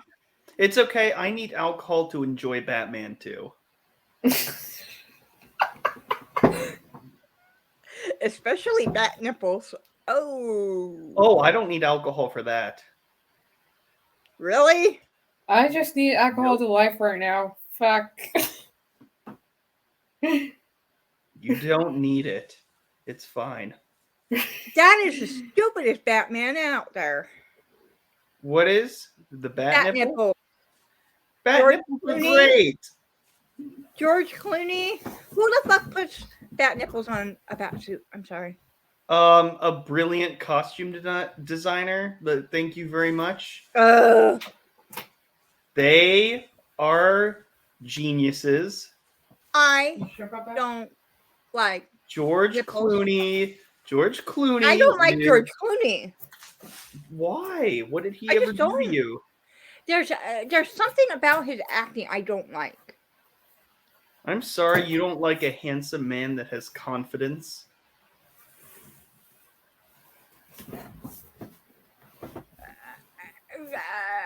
I have stumped you. Justin, I have news for you. Zod doesn't like bat nipples either. Well, Zod is wrong about a lot of things. And also, actually, never mind. I'm going to save that for tomorrow. Yeah, please do. Which Because he's not here. is actually technically today, so. But he's not here. Which Yeah. we got to roast him tomorrow night. There. Are you okay? I am okay. Freeman continued to accept roles in a diverse range of genres. In 2009, Freeman starred opposite Antonio Banderas. Ooh. Hot Zorro. In the heist movie Thick as Thieves. Next he collaborated with Christopher Walken and William H. Macy for the comedy The Maiden Heist. For some time, Freeman expressed a desire to do a film based on Nelson Mandela. Initially, he wanted to adapt Mandela's autobiography Long Walk to Freedom into a screenplay, but plans were never finalized. Instead, he purchased the film rights to John Carlin's book, Playing the Enemy, Nelson Mandela and the Game That Made a Nation. Nelson Mandela. How could you Sorry. say Nielsen? Never mind. It's comedy. It's comedy. Oh. Plus, I'm reading Oh, it and was a joke? Oh, I'm sorry. I'm not making fun of Nelson Mandela because I think he's a great man. He was a great man. You said Nielsen. I was like, ugh. My heart was broken. The book was adapted.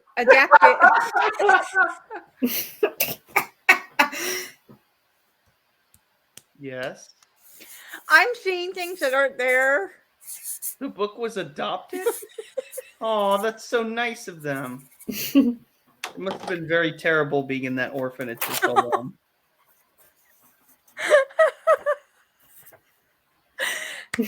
Mr. Morgan Freeman, sir, if you ever see this, I am so sorry. I'm butchering everything. Would you like me to read it? Please do, Justin. Okay.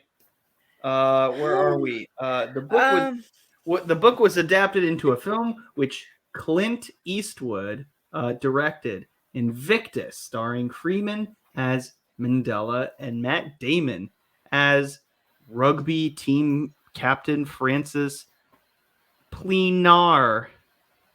What a stupid fucking name. Oh. No, that's Everything is stupid. I'm sorry. I'm sorry. Wait, Frankles? Is it actually Frankles? I don't know. Whatever, Francis. Francois. Oh, you know that one. The biographical drama received positive reviews for Freeman's performance. Roger Ebert, again, he's correct on this one, wrote, Freeman does a splendid job of evoking the man Nelson Mandela. I almost said Nielsen Mandalorian just to fuck with you, but I didn't. He shows him as Janelle. Oh, okay. Yeah, you know that one too. Okay. Denial, confident, calming over what. I had to do that when I was taking a sip. God before. damn. What? You had to do that one when I was taking a sip. Like, oh god. Yeah, he shows him as genitals. No. No, as genial, confident, calming over what was clearly a core of tempered steel. He received Best Actor nominations at the Academy Awards and Golden Globes, as well as a nomination for Outstanding Performance by a Male Actor of the Screen Actors Guild Awards. The same year, he provided the narration for Janet Langhart's Anne and Emmett. It's Claire and Emmett, and that's a future. Anne and Emmett. I said Anne and Emmett. You said Claire. No, I No, said he that said afterward. Annie Emma, and then he corrected It's it. a Back to the Future reference. Never. Fuck you. Never mind. There's a play featuring an imaginary blah blah blah. Oh, Justin, and you Frank. can't fuck her Oh, because Emmett I'm Till and fucking M. her. Frank. What the fuck is this fan fiction? Yeah, it was a play featuring an imaginary conversation. Of racial persecution. Oh wait, so it's not fan fiction. Okay, now I feel like a dick. No, Still, that's weird. I don't know how I feel about that. neither do I. Yeah, it's stepping into some gray territory. I want Yeah. to see it now. Well, the thing is with me, Justin, is a couple slides back they had a word that we're not allowed to say. Fuck. No, we can say that one all we want. Hunt. No, the N word. Oh no! Why would you put that in the slideshow? And so I had to say N word for the I movie didn't title. even know it was Danny, in there. you That's the tried to problem. trap your friend. I didn't know it was there. No, she didn't know it was there. She didn't know until after we were reading it. You don't proofread? Oh my. That was almost an oopsie. Like a big Yeah. oopsie. Luckily, I didn't say it. Yes. Yeah. I've even like lost acting roles because I wouldn't say it. Like I could not do it. Yeah. I can't do By it. roles, I mean like 2. Oh man. Let's keep going. This is interesting. Let's keep going. Next slide, please. Or is that it? No, there's more. You want me to keep going or? I can read. I just got to remember to breathe. 2005 to 2013 documentaries and thrillers films part 2. Actually, can I do this? Okay. Freeman's sole film release of 2010 was Red with co-stars Bruce Willis, Helen Mirren, and John Malkovich, who is amazing. Red is loosely adapted from the comic book series Red. Cool. Created by those people, published by DC. Freeman plays CIA mentor Joe. That's it. Just Joe. How amazing. Besides film, Freeman worked on other projects in January 2010. He replaced Walter Cronkite as the voiceover introduction to the CBS Evening News presented by Katie Couric. Interesting. CBS stated the need for consistency in introductions for regular news broadcasts and special reports as the basis for the change. Deborah Meyer is head of Science Channel. Never heard of that. Approach Freeman Jenny, to be look the in presenter private chat. What? Jenny, look in private chat. I am. Okay, I'm going to be right. Approach Freeman to be the presenter of Through the Wormhole. She had heard that he was really interested in space and the universe, and the pair agreed to develop the series together. In 2011, Freeman narrated the fantasy Conan the Barbarian and appeared in the family drama Dolphin Tale as prosthetic specialist Dr. McCarthy. Returning to theater in 2011, he was featured with John Lithgow, also known as Farquaad. Very cool. Mm-hmm. In a play. A number. The film.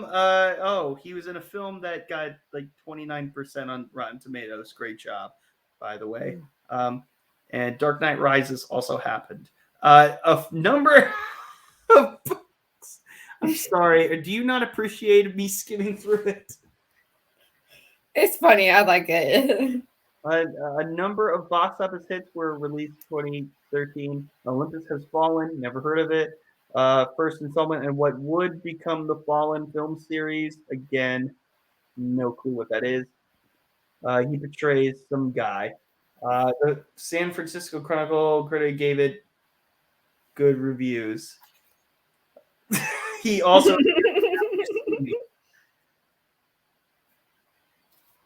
All right, you done with the slide? Or someone in Vegas, along with Michael Douglas, De Niro, and Calvin Klein. All right, next.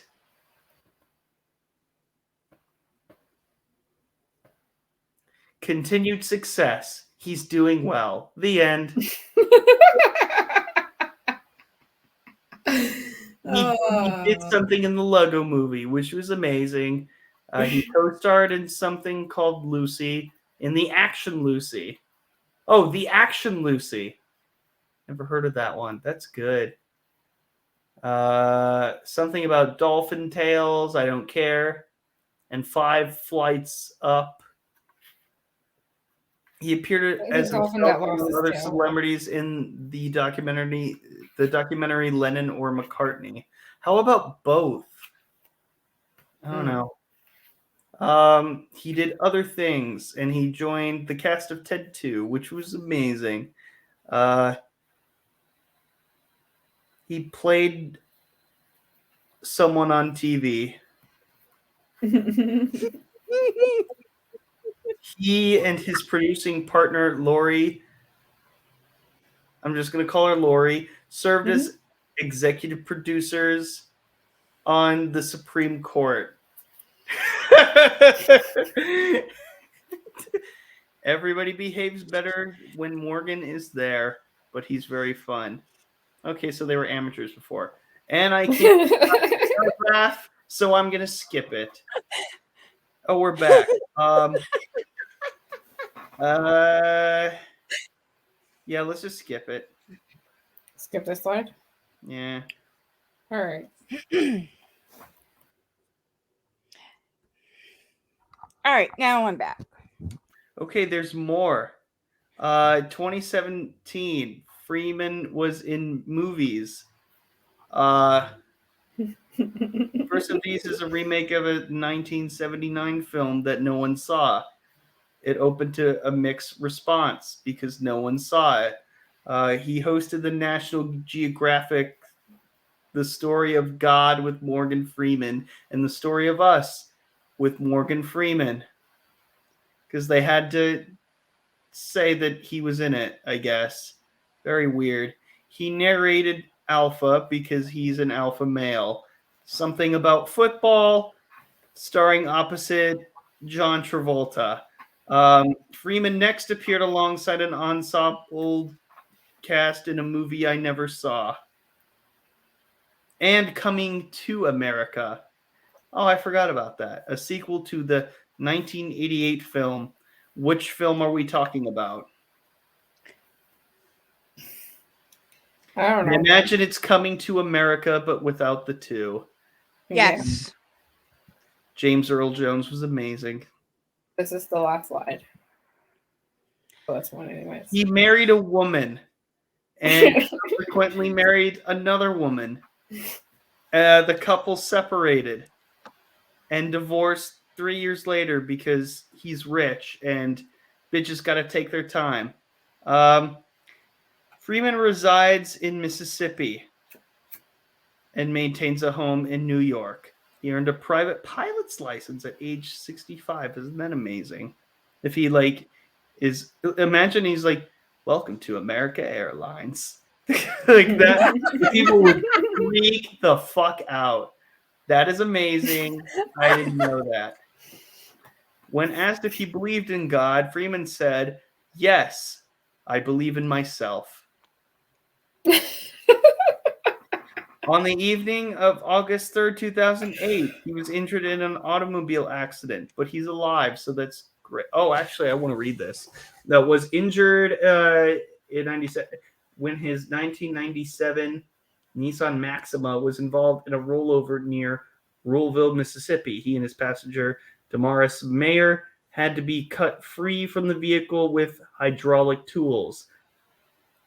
Well, at least he could fly a plane, unlike Harrison Ford. But apparently no, I can't say it. Freeman was conscious after the crash and joked with a photographer at the scene. I don't know what that joke is, but I imagine it was hilarious. He was taken via helicopter to the Regional Medical Center, the Med Hospital in Memphis. So they flew him all the way out to Tennessee because Mississippi doesn't have very good hospitals. Doctors operated on him for 4 hours to repair nerve damage in his shoulder and arm. His publicist announced he was expected to make a full recovery. Although alcohol was not considered a factor in the crash, Mayer sued Freeman for negligence, claiming that he had been consuming alcohol, but the suit was eventually settled for an undisclosed amount. Hopefully it was $0. Because There was no alcohol involved, so like I don't understand. yeah. Since the incident, Freeman suffers from fibromyalgia. Fibromyalgia. Oh, we're skipping the rest? Okay, cool. Sorry. I was trying to. Oh, that was... Okay. Yeah, sorry. I was trying to grab the piece of paper and it just kind of just. Okay. In December 2010, Freeman met the president. Ex-president. He wasn't president at the time that he met George. He met the president of the United States. CNN. I don't care about that. So Wait, we're done then. an investigation in which 8 women accused Freeman of being overly flirtatious by making inappropriate comments while on the set of films or at his production company. Any issued an apology. Anyone who knows me or has worked with me knows I am not someone who would intentionally offend or knowingly make anyone feel uneasy. So, in other words, fuck CNN. Mm-hmm. Next. Yeah. That's it. That's it. Yay. So, narcissism. So, hi, my name is Justin. Okay, now I can go out of full screen. So I can pay attention to chat. Yay.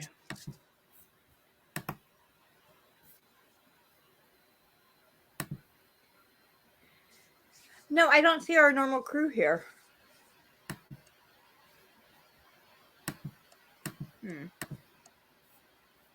Except for Sherry. Hello. It might just be late. Oh. Justin, you get an A++. Yeah. Thank you, Frank.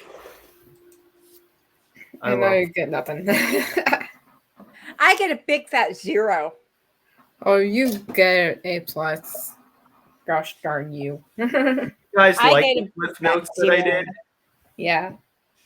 Okay.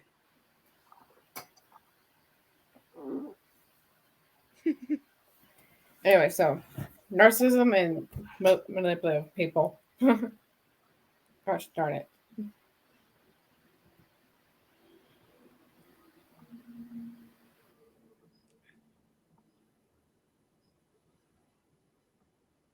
All right, I'm going to take the Morgan Freeman ticker off. Yeah. Okay, do you want me to read this or is it going to come off as narcissistic? You can read it if you want. I was going to read it. Sure. Oh, no, you want to read it? No, it's your stream. Go for it. Okay. What a doctor says causes. It's not known what causes narcissistic personality disorder, as with personality development and with other mental health disorders, and cause of narcissistic personality disorder is likely complex. Narcissistic personality disorder may be linked to environment, mismatches in parent-child relationships with either exclusive adoption or excessive adoration. Excessive adoration. Sorry, I excessive criticism that is poorly attuned to child's experience, genetics, inherited characteristics. All the boxes check. Yeah. You want to read that one? Yes. Neurobiology, the connection between the brain and behavior and thinking, otherwise known as my fucking head.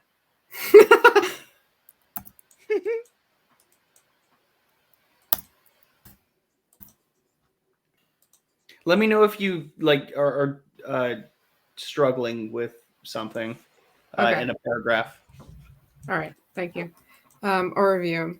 Narcissistic personality disorder. One of the several types of personality disorders is a mental Mental condition. condition in which people have an inflated sense of their own importance and deep need for extensive attention and Excessive? admiration. Oh, yep. Check. Troubled relationships and a lack of empathy for others. But Yes. behind this mask of extreme confidence lies a fragile self-esteem that's vulnerable to the slightest criticism. Bullshit. Nope. That's why I I'm said these are like what doctors see. Yeah. Yes. Yes. And narcissistic personality disorder causes problems in many areas of life, such as relationships, work, school, and financial affairs. People with narcissistic personality disorder may be generally unhappy and disappointed when they are not given the special favors or admiration they believe they deserve. They may find their relationship unfulfilling, and others may not enjoy being around them. Interesting. Mm-hmm. Treatment. A narcissistic personality disorder centered around talk therapy. Oh God, what are they saying in the chat? What are they saying? Read it, Justin. Welcome. Blame Justin. LOI. No him. Blame Justin? That's an account? No, it's because he subbed to my YouTube channel where we're moving all of our Twitch streams over to YouTube. Yay. A month later, after they've been on Twitch before they leave Twitch, we're downloading them onto my YouTube channel. So we're doing replays basically of all this. all these streams. God, I can only imagine the praise that I will receive. People get so confused, think that we're live right then and there, and then they realize that is from Twitch. They're like, we're so confused. They think they're getting another stream, like a follow up, but like no, Yeah. it's a rerun. Some of them aren't subscribed over here, so they think that those are the live streams. You know what's funny is that you should premiere these just to confuse the fuck out of people. We do. Yeah, that's what we do. Oh my God, you're evil. I mean, what was it? Last week we premiered the Robert Downey one. Yep. Or the week before. That is horrible. And Lemon Pie kept saying hi to people on the stream, and we had to explain to him that was from last week on You Twitch. could have just said hello. Well, yeah. Anyway, do you want to read this, Jenny? You can read it. Are you sure? Yeah. Okay. Signs and symptoms of narcissistic personality disorder and the severity of symptoms vary. People with the disorder can love Justin proper. Oh, I'm sorry. I meant have an exaggerating sense of self-importance. Have a sense of entitlement and require constant, excessive admiration. Yes. I love this. Expect to be recognized as superior, even without achievements that warrant it. I disagree. Everything that I've done is brilliant. Exaggerate achievements and talents. Never. I never do that. In fact, I think I'm underselling myself here. Be preoccupied with fantasies about success, power, brilliance, beauty, or the perfect mate. I don't need to do that because I have all of those things. If I'm going too far, let me know. You know what? It's Fuck okay. it. I'll just go all in. They believe they are superior and can only associate with equally special people. Everybody is special. I don't know what you're talking about. Monopolize conversations and belittle or look down on people they perceive as inferior. I would never do such a thing. You sure about that?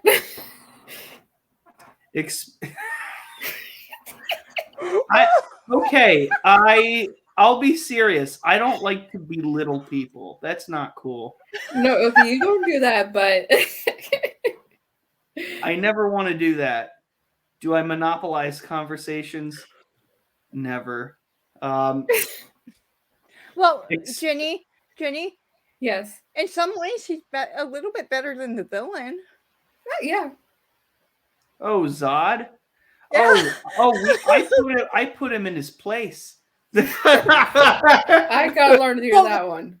Well, the thing is, Justin, when he comes on, it's like I can't get a word in edgewise. I just can't say a word at I'm all. a polite narcissist. But we love him anyway. Oh, thank Uh-oh. you.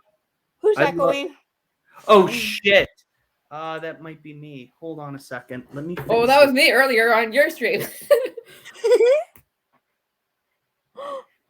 The thing though is it wasn't doing that before, so I don't know why it just decided to start now. I don't know. Maybe it was my narcissism kicking in or something. I don't know.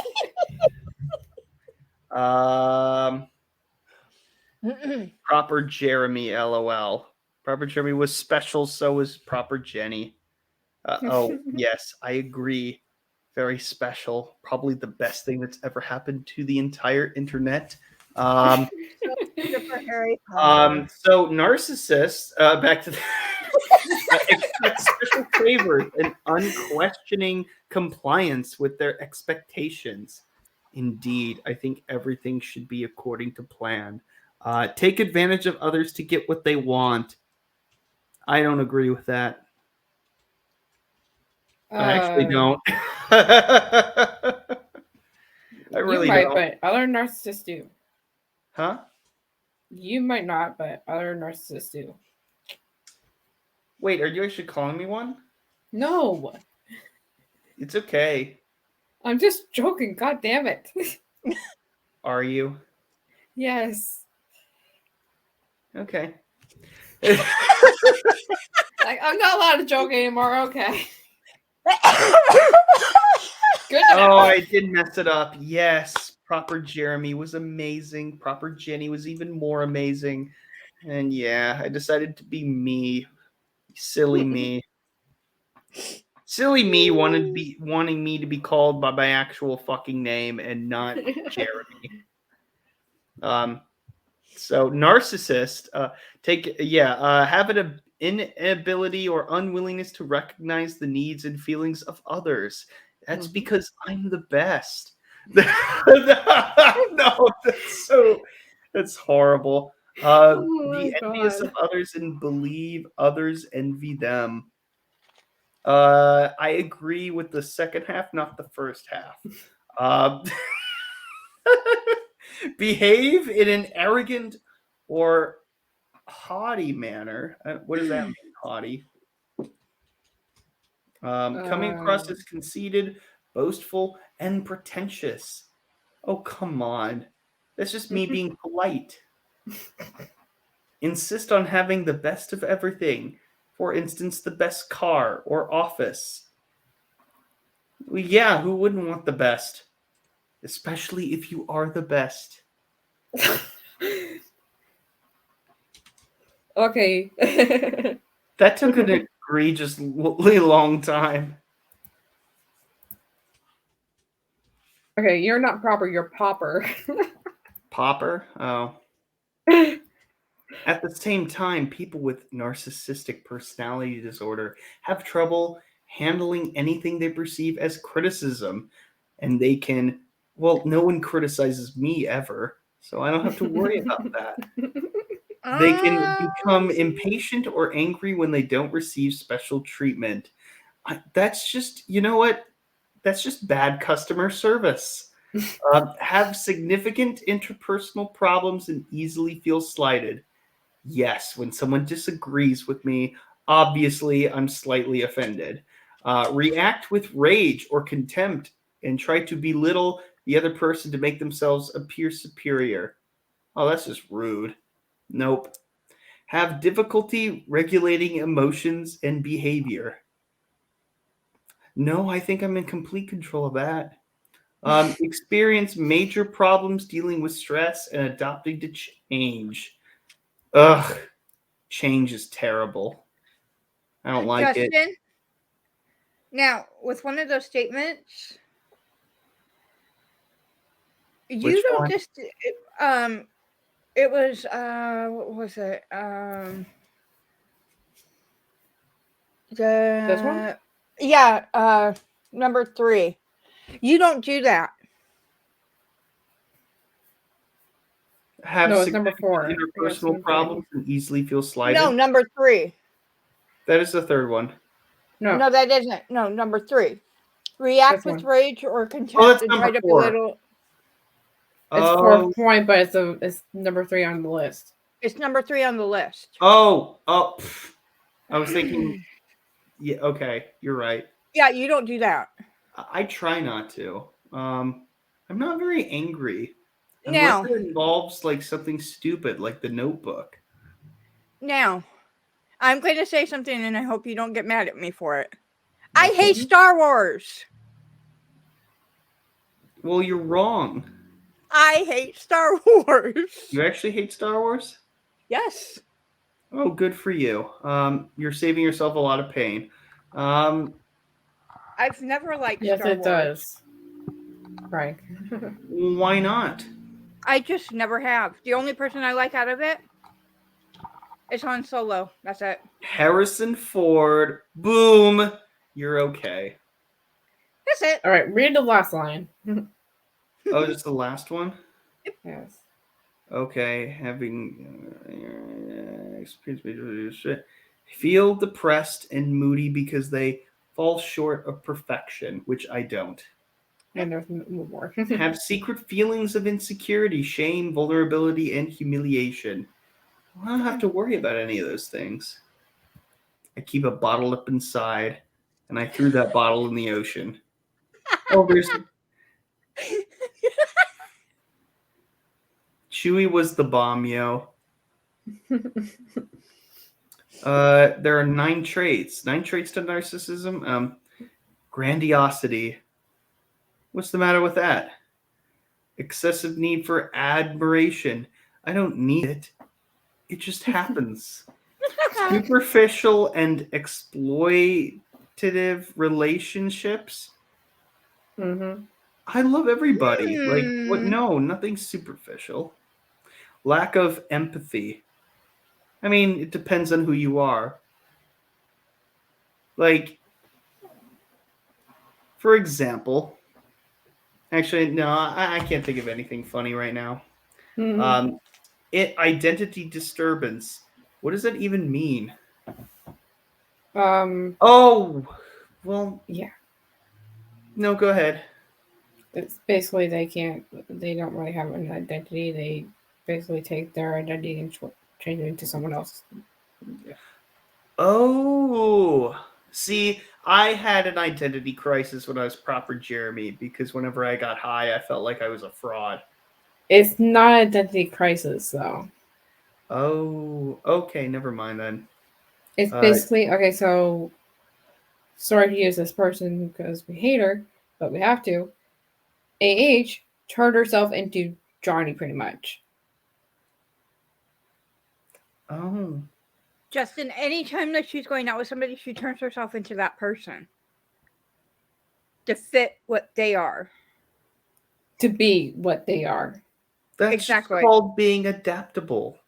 No, that's called being a No, that was That's what got you. It's called getting along with others.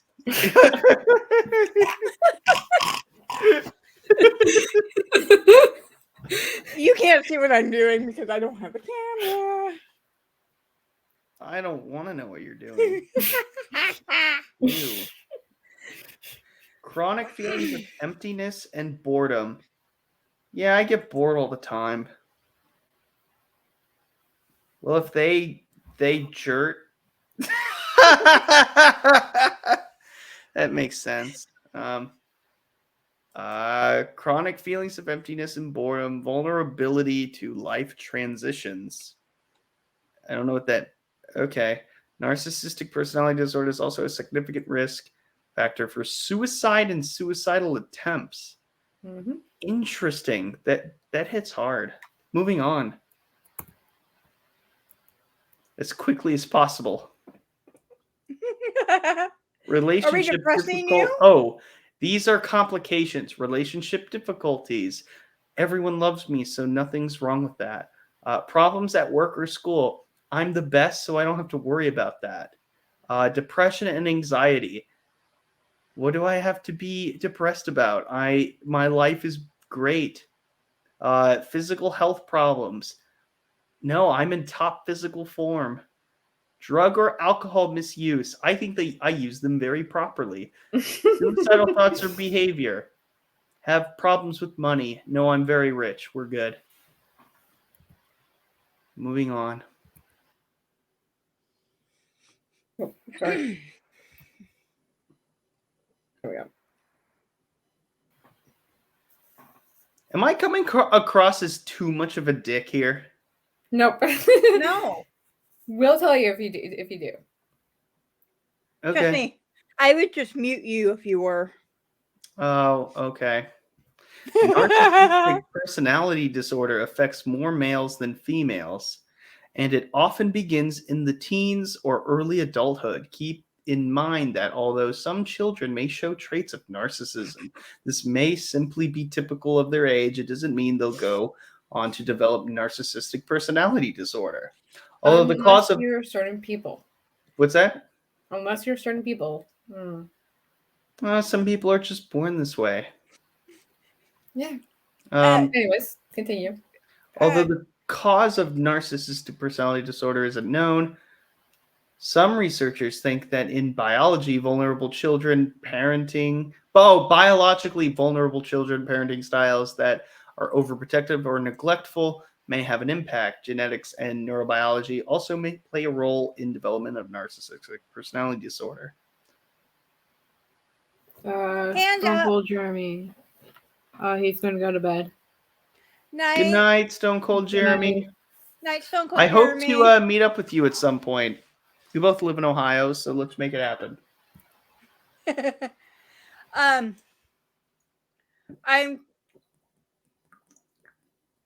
proper. Look in the chat above. What? Look in the chat above Stone Cold Jeremy. Um, You're being talked to.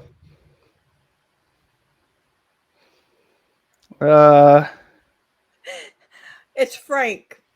LOL, well, as long as you have pants on. Nah, too far up. Hell, that is real life shit. Everyone deals with it. Nope, maybe a little dick, but not a big one. Oh, you dick. Fuck you. Nah, no problems there. Anyway, Sorry. good night, Stone Cold. Thank you for coming and hanging out with us tonight. Yeah. Stone Cold Jeremy is the best. Mm-hmm. Yeah, he always greets me when I'm in your chat. With a nice cold mug of beer. Oh, he's answering you, Justin. Justin, I'll see what I can do to try to make it to Horror Hound. Oh, you don't have to do it that quickly, but like if you do, that's awesome. But go to bed, and I'll see you soon. 5 types of manipulative behavior that aren't so easy to spot. Gaslighting. I don't even know what that is. The term gaslighting hails from the 1938 play Gaslight by Patrick Hamilton that was turned into an iconic movie, Gaslight, in which a husband manipulates his wife until she believes she's lost touch with reality. That's what Ew. gaslighting is. It's not very nice. It's The also silent what- treatment. Oh, It's Okay, we were bitches do it all also the time. I swear. Justin, um I was trying to talk. Oh. Justin, it's also what Amber does in the audio to Yeah. Johnny when he always leaves. And she makes it a point to say, "You always leave. You never stay and fight. You always leave. You always take off." You never self-soothed. Bitch, it's you that needs to self-soothe. Come on.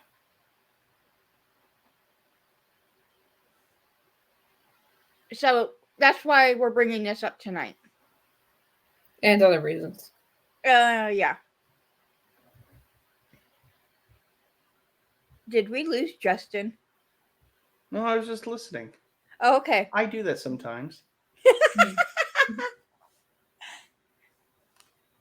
Anyways, continue. Justin. Anyway, continue. Speaking of which, the silent treatment.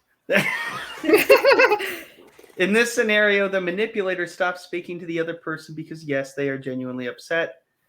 However, they use silence with the intent of maintaining power.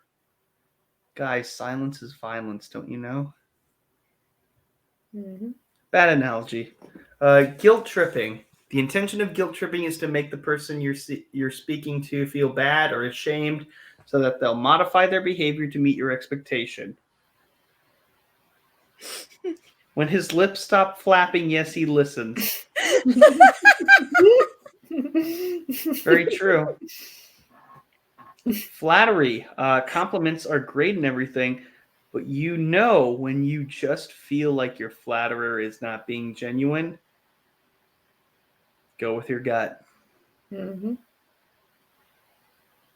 Love bombing. Never heard of this one. Grand urgent overtures of love in a blossoming relationship. That's new to me. Damn. Maybe Jenny, I'm not a narcissist. Jenny, you want to Yeah. explain that one in context to our good friend Justin? Yes. Okay. When she started dating Johnny, she gave him a lot of praise, says that he's a good whatever and all that, and lied about not seeing any of his movies because that's what he wanted in someone. But she did see all of his movies and all that. Anyway, and then it was only for a short period of time that happens too, and then the abuse kicks in.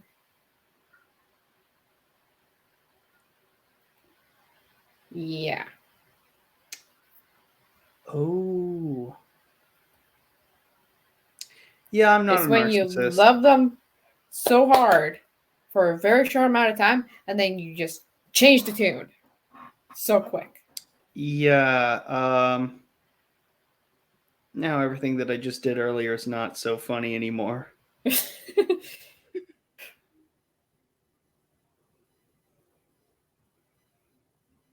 What can we see when we look at AH. what's that? Amber Heard. She who shall not be named. Oh, with we've seen that she love bombs, gives the silent treatment, gaslights and guilt trips, grandiosity, excessive need for admiration, superficial and exploitive relationships, lack of empathy and identity disturbance, difficulty with attachment and dependency, chronic feelings of emptiness and boredom, vulnerability to life transitions. Narcissistic personality disorder is also a significant risk factor for suicide and suicidal attempts and isolated JID. JD. JD. And then she's all this. Signs of emotionally manipulative people. They twist everything you say to make you look or feel bad. That's what I do to my enemies. They say awful things, then deny that they said it. That's called lying. They use guilt trips to control people. I mean, nah. They minimize your difficulties or problems so they don't have to be there for you. Mm-hmm. That's mean. Their situations or problems are always so much worse than everyone else. Ugh, what attention whores. Fucking amateurs. They are experts at using passive aggressive behaviors to hurt you. That's not very nice. They focus their attention only on their own unhappiness. They never acknowledge your pain. That's just selfish. They try to intimidate you with aggression or anger. That does not win friends nor influence people. Wrong tactics. They seek out sensitive, insecure, or trusting people who have no idea the kind of people they are dealing with. They take advantage of the genuine or naive souls. I've been there. And then this. Narcissistic checklist. Two-faced, putting friends and family down behind their backs. No. So this is supposed to be the distinction between manipulative people and narcissistic people? No, this is all her. This is her. Oh, This is tendency to literally blame their her. lack of success and failures on others. Acts different in public than in private.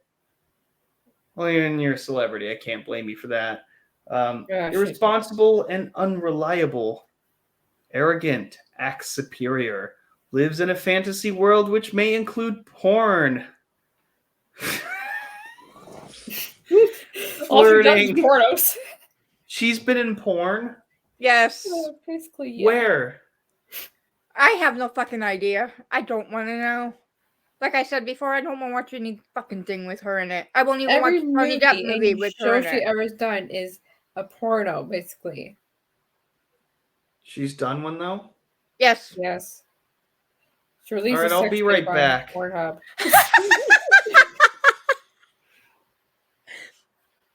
Only Justin. Yeah. Okay, so irresponsible or and unreliable, arrogant, acts superior, lives in a fantasy world which may include porn, flirting, affairs, and dreams of unlimited success and fame. Addicted to fantasy-oriented behavior, will lie and distort facts and change events to suit their own agendas, be irresponsible with money, emotionally distant and unavailable unless they want something, lack sympathy for others, especially those they exploit, be very controlling and unable to relax, regularly provoke people and blame them for the fight, have trouble admitting their mistakes.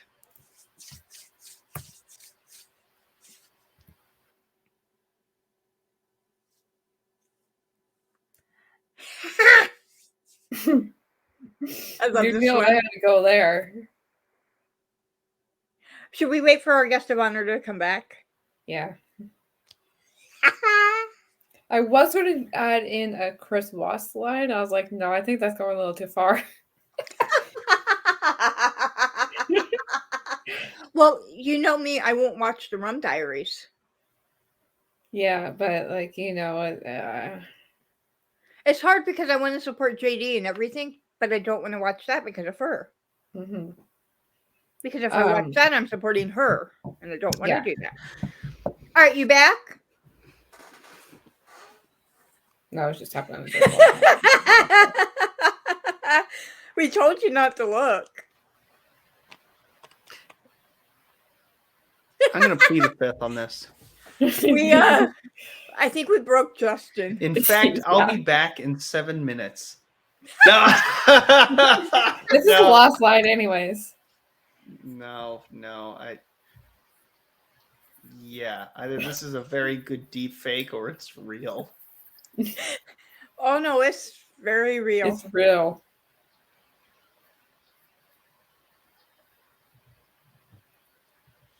Poor Justin. Wait, that's not actually Amber Heard. That's some blonde bitch. Okay, we did the Amber Heard side. Actually, I can't Britney tell. Spears. But Okay.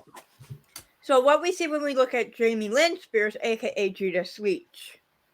Gaslights, guilt trips, grandiosity, excessive need for admiration, superficial and exploitive relationships, lack of empathy, identity disturbance, difficulty with attachment and dependency, chronic feelings of emptiness and boredom, vulnerability to life transitions, and isolated Britney.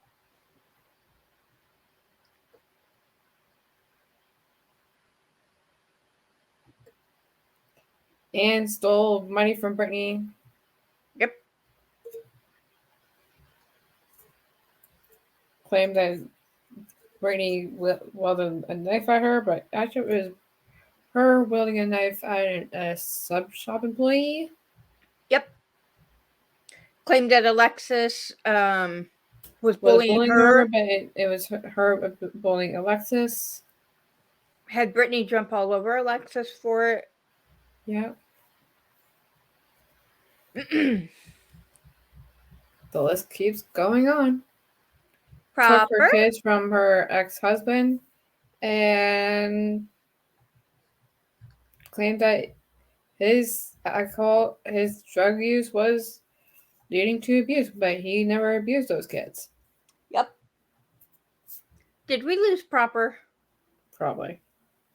no, I'm still here. Okay. Want to add anything into the conversation? Not yet. Not yet? Okay. Next slide. That's the last side. Oh, okay. Okay, all right. I found legit ones. All right, we're cool. Oh, I can watch God. them later. Oh, God. Legit what?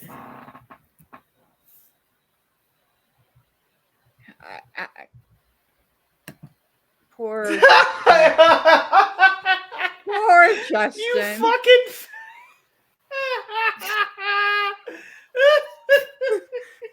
This poor guy. I don't know why you would want to torture yourself with anything of hers.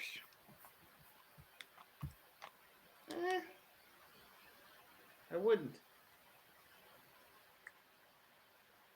Can we move on? Yes. Yeah. Now we're on the shits and giggles part of this stream. Oh, I thought we weren't going to do that. I thought we were just going to go serious and talk about what happened. Mm-hmm. What were we going to talk about? Yeah. Wait, what were we going to talk about? Have you noticed somebody's missing from our penis and vagina chat?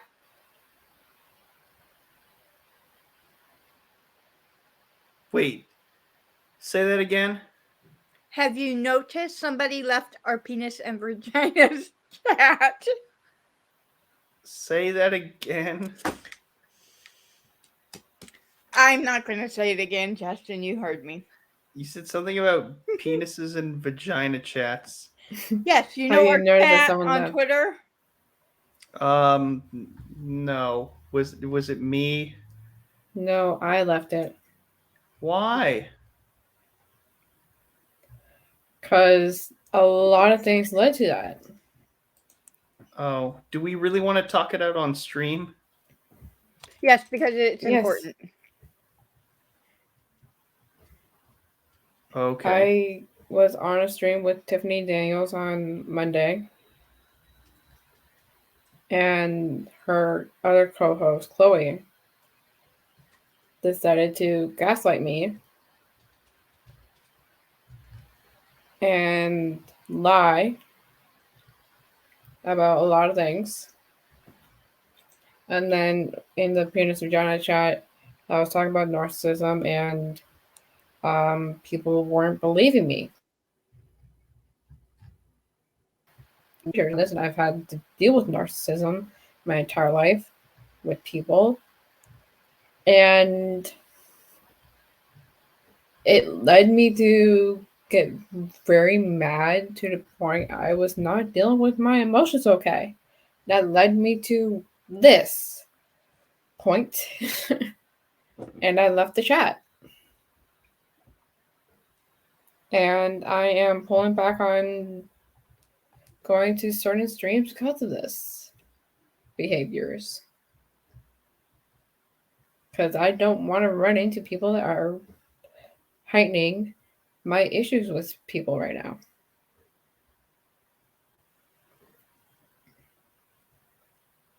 Well, I'm sorry to hear that. It's fine.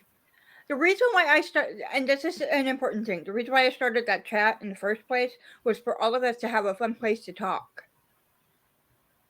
But I got pushed out. Like I But got she's pushed out of pushed Tiffany's out. stream.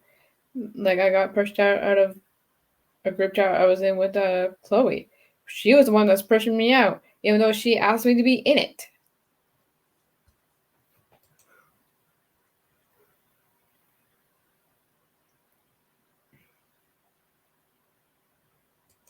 And this is why I don't talk much, because people push me out so hard, and I've had enough.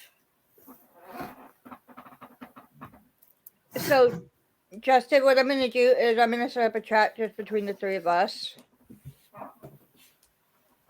That way Okay. we have our own private chat. So then, Oh, we're getting a safe space. yeah. That way all three of us That was have supposed our to be a safe- joke, but Well, no. yeah. Yeah, okay, that's cool. It's so you all three of us can joke around. Because that's Oh, what that'd be that was fun. it was supposed I'd to like be. that. Yeah. And then she got pushed out. So it's now like, okay, well, I have to have a chat with all three of us because we have to be able to do our comedy. Mm-hmm. Exactly. When I'm not streaming, I got to be able to do my comedy. Yeah, and like I wasn't commenting. Wait, you're funny on stream. I know. He's not understanding. Wow, now who's the narcissist?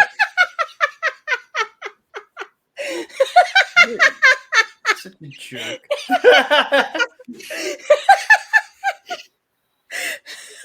Frank, I love that. Oh, you weren't laughing at me. You were laughing at that. Oh, I was laughing at both. oh okay. I believe you. Better. Adam Shawhan and his wiener dog jokes. But yeah, I mean, I started, and Jenny knows why I started that chat. Mm-hmm. It was because you didn't understand. You were saying that you didn't understand something, so I wanted to bring you into the loop on it. But then when I added everybody and we started doing the funny stuff on there, I thought, okay, this is cool. All of us are getting together and we're having fun. And then they pushed her out. Yeah. I'd have to go back and reread, but okay. I wouldn't place the blame on everybody though. You didn't do it, Zod didn't do it, and PB didn't do it. Okay. I just needed to get out because I didn't feel right or safe. I'm sorry Because that happened to you. people made me that way, feel that way. Exactly. And I don't want anybody to feel that way. Yeah, it's not a fun feeling. No. That I understand. I've felt that way before in school, and I hated that feeling. Yeah, I have too. And worse, so yeah. I've been feeling that way my entire life, and I am basically at the point where I can be shut down at any moment, and I've shut myself down at this point. I can't do it anymore.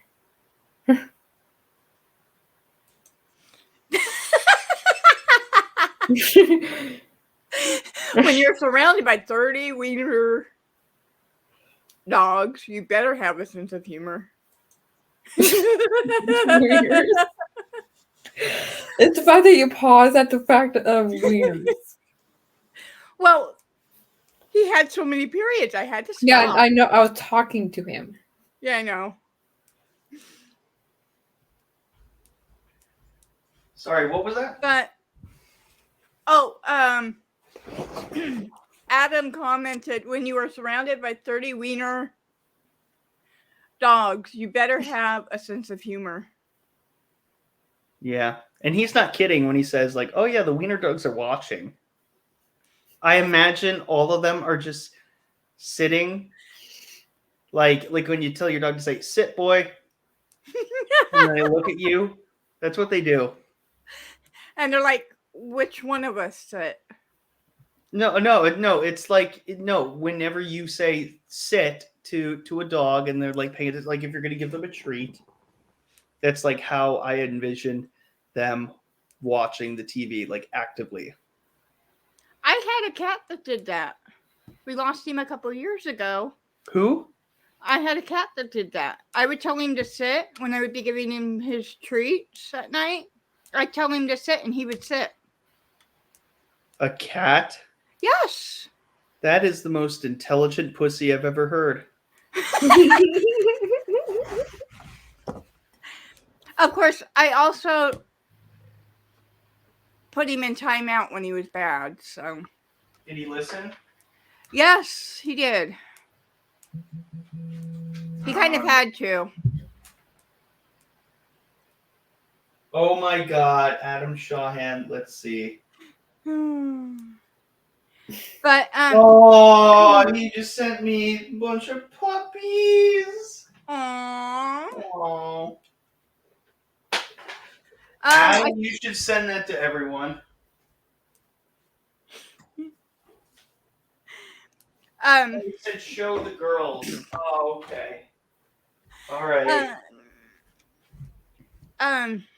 Jenny, so anything else? I guess you want me to do it on air? Oh man, I just turned off all the lights. That's fine. Okay. Well, He sent it to me. hopefully you'll be able to see it. Aww. I think you'll be able to. Here, I can do a screen share. Hang on, because Yeah, you you sent can it do to a me screen too. No. This isn't gonna work. So I do a screen share. instead, what I'm going to do. He's ignoring me. He's ignoring you. Yes. Screen share? No, that's not gonna work. The picture, I got the picture. Jenny has the picture. Oh, She's you going to did do get screen. the picture. Oh, She's going to do screen share. well, let's do it. Oh, how Oh. cute! Are the baby sleeping? Oh, I think one of the puppies he showed on stream, and everyone was like, "Yay! They're so cute, Puppy. puppy." I love Well, puppies. this is the baby that I lost last year Oh or a couple no! years ago. Oh, that's the good one. Yeah. Aw. Well, Bubby's good too, but he would actually come up and sit on my lap and stuff. Austin Aw. was my cat, and he would actually come up and sit on my lap. How old was he? 12 years old when he passed.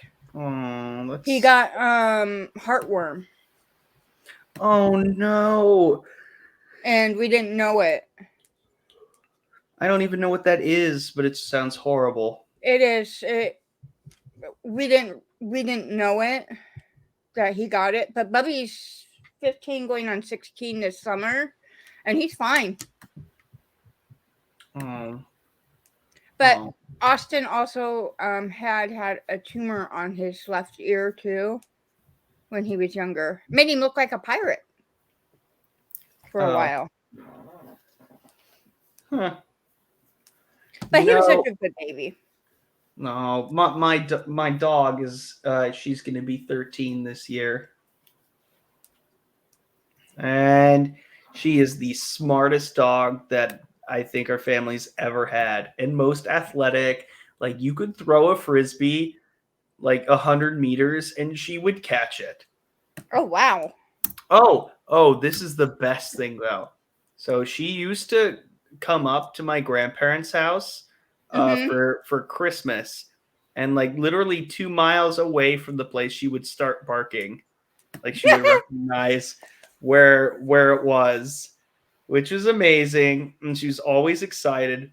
And then one time we went out for dinner, And so we had to leave her home, but my grandparents didn't want her like roaming around the house.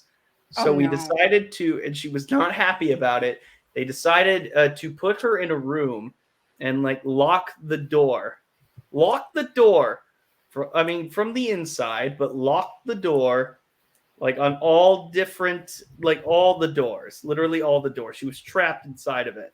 So when we left, we ate dinner. And then when we came back, she was wagging her tail and greeting us at the door.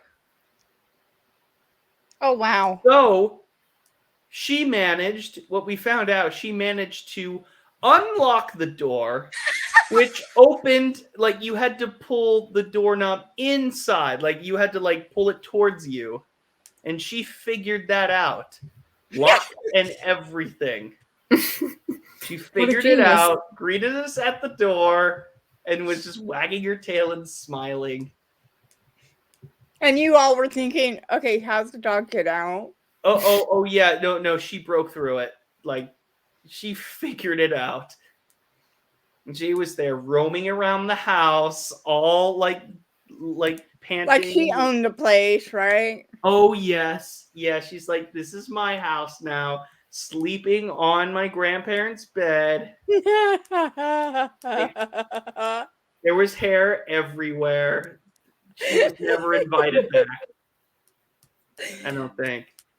But it would have been nice to, have her go there one last time. But whatever, it's okay. It's one of those things where she just had to say, "Look, I'm the master. You're the servant."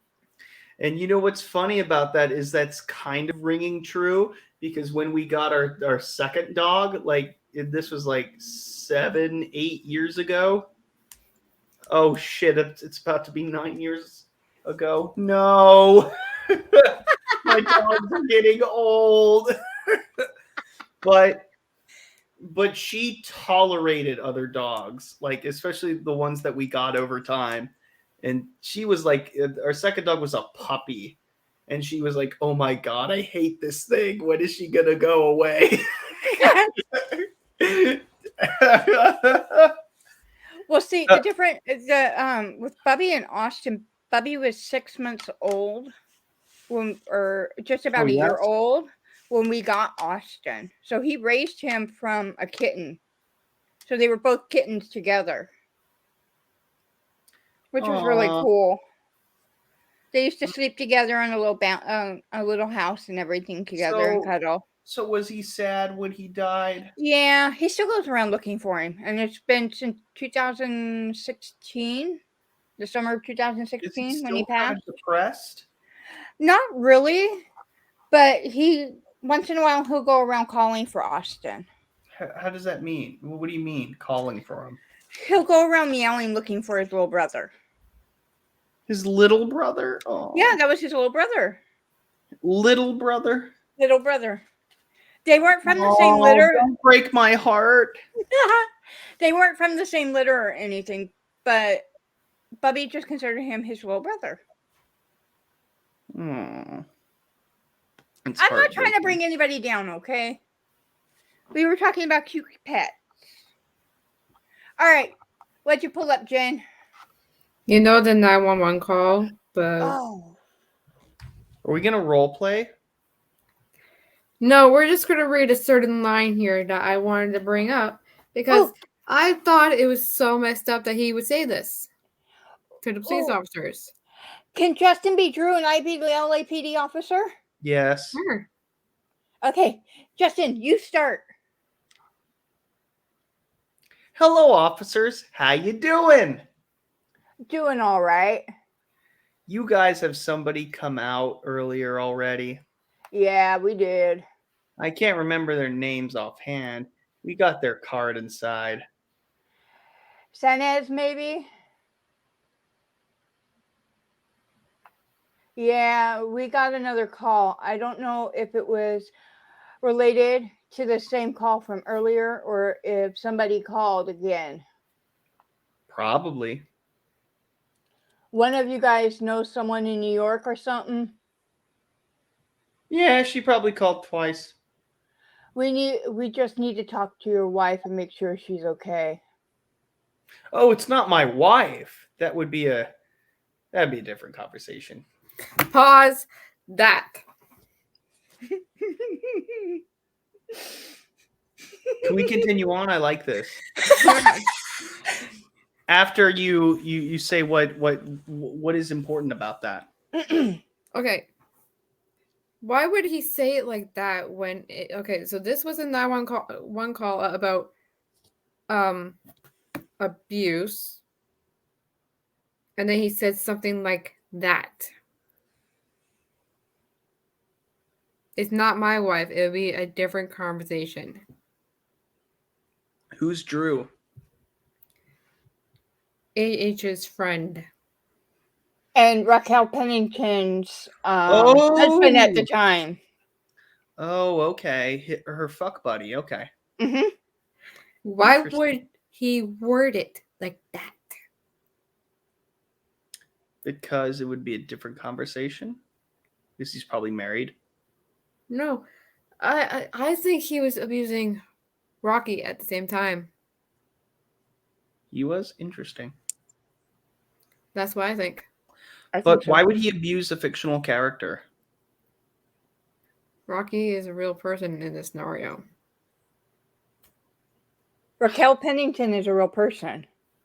Oh, you said Rocky. Right. Her name is call Rocky. Her name is Rocky. Oh my God. But her the joke went legal way name is over your Raquel. heads.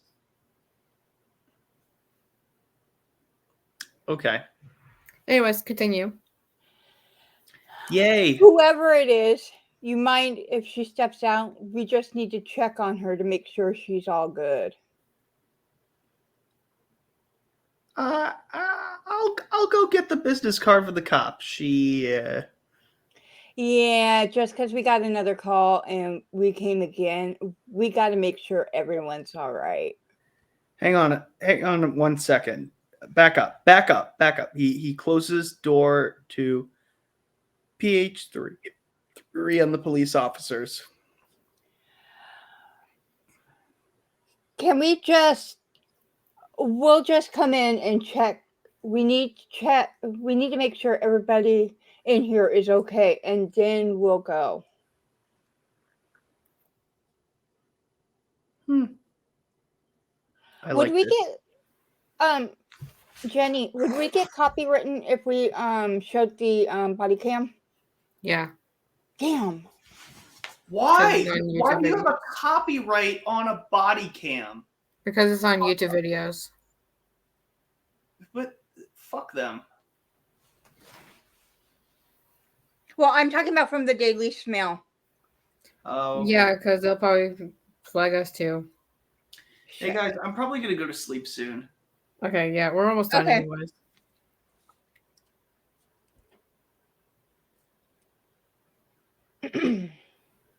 Anyways, I'm not really active on the Johnny Depp Amber Heard thing, so Yeah. pardon me. No, it's fine. It's fine, Justin. I can close this if you don't want to do this. Oh no! Oh, are we gonna continue role playing? Yeah. If you want. Yes, let's keep going.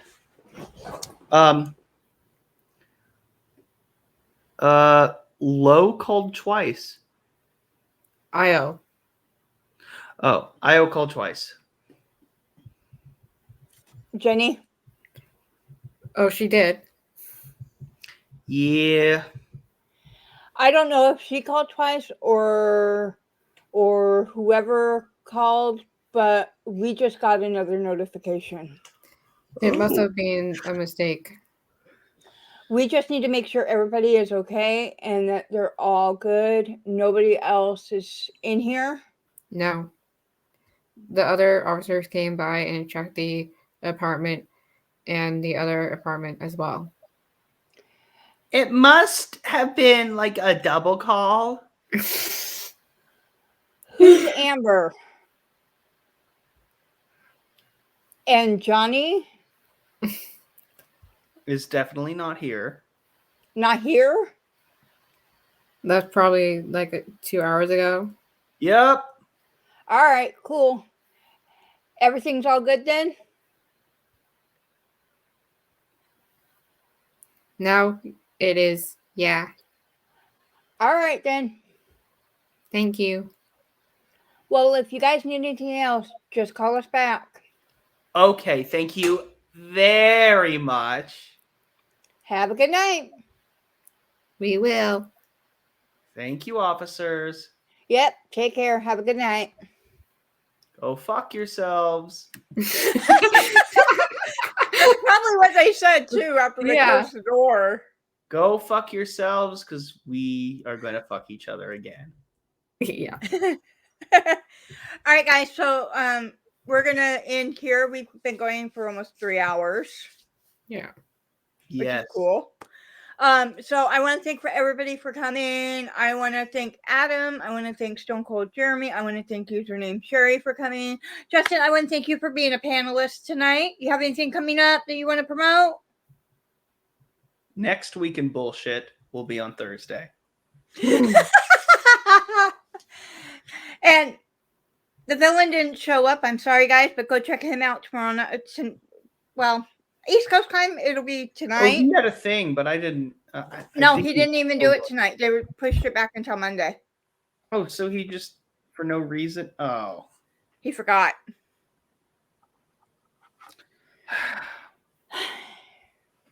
But I want to thank okay. I everybody. can't blame him. Yeah. I can't blame him because I've done it before. I know. I'd be a hypocrite if I. Yeah. True. Yeah, I already gave you flack for that one, so I'm not gonna do it again. For which time? Good night, everyone. So, good night, everybody. We will see you guys next week on Tuesday, and we will be discussing Halle Berry. Woo! Yay, Catwoman. an Ohioan. I like Halle Berry. All right, guys, and remember, save Pluto.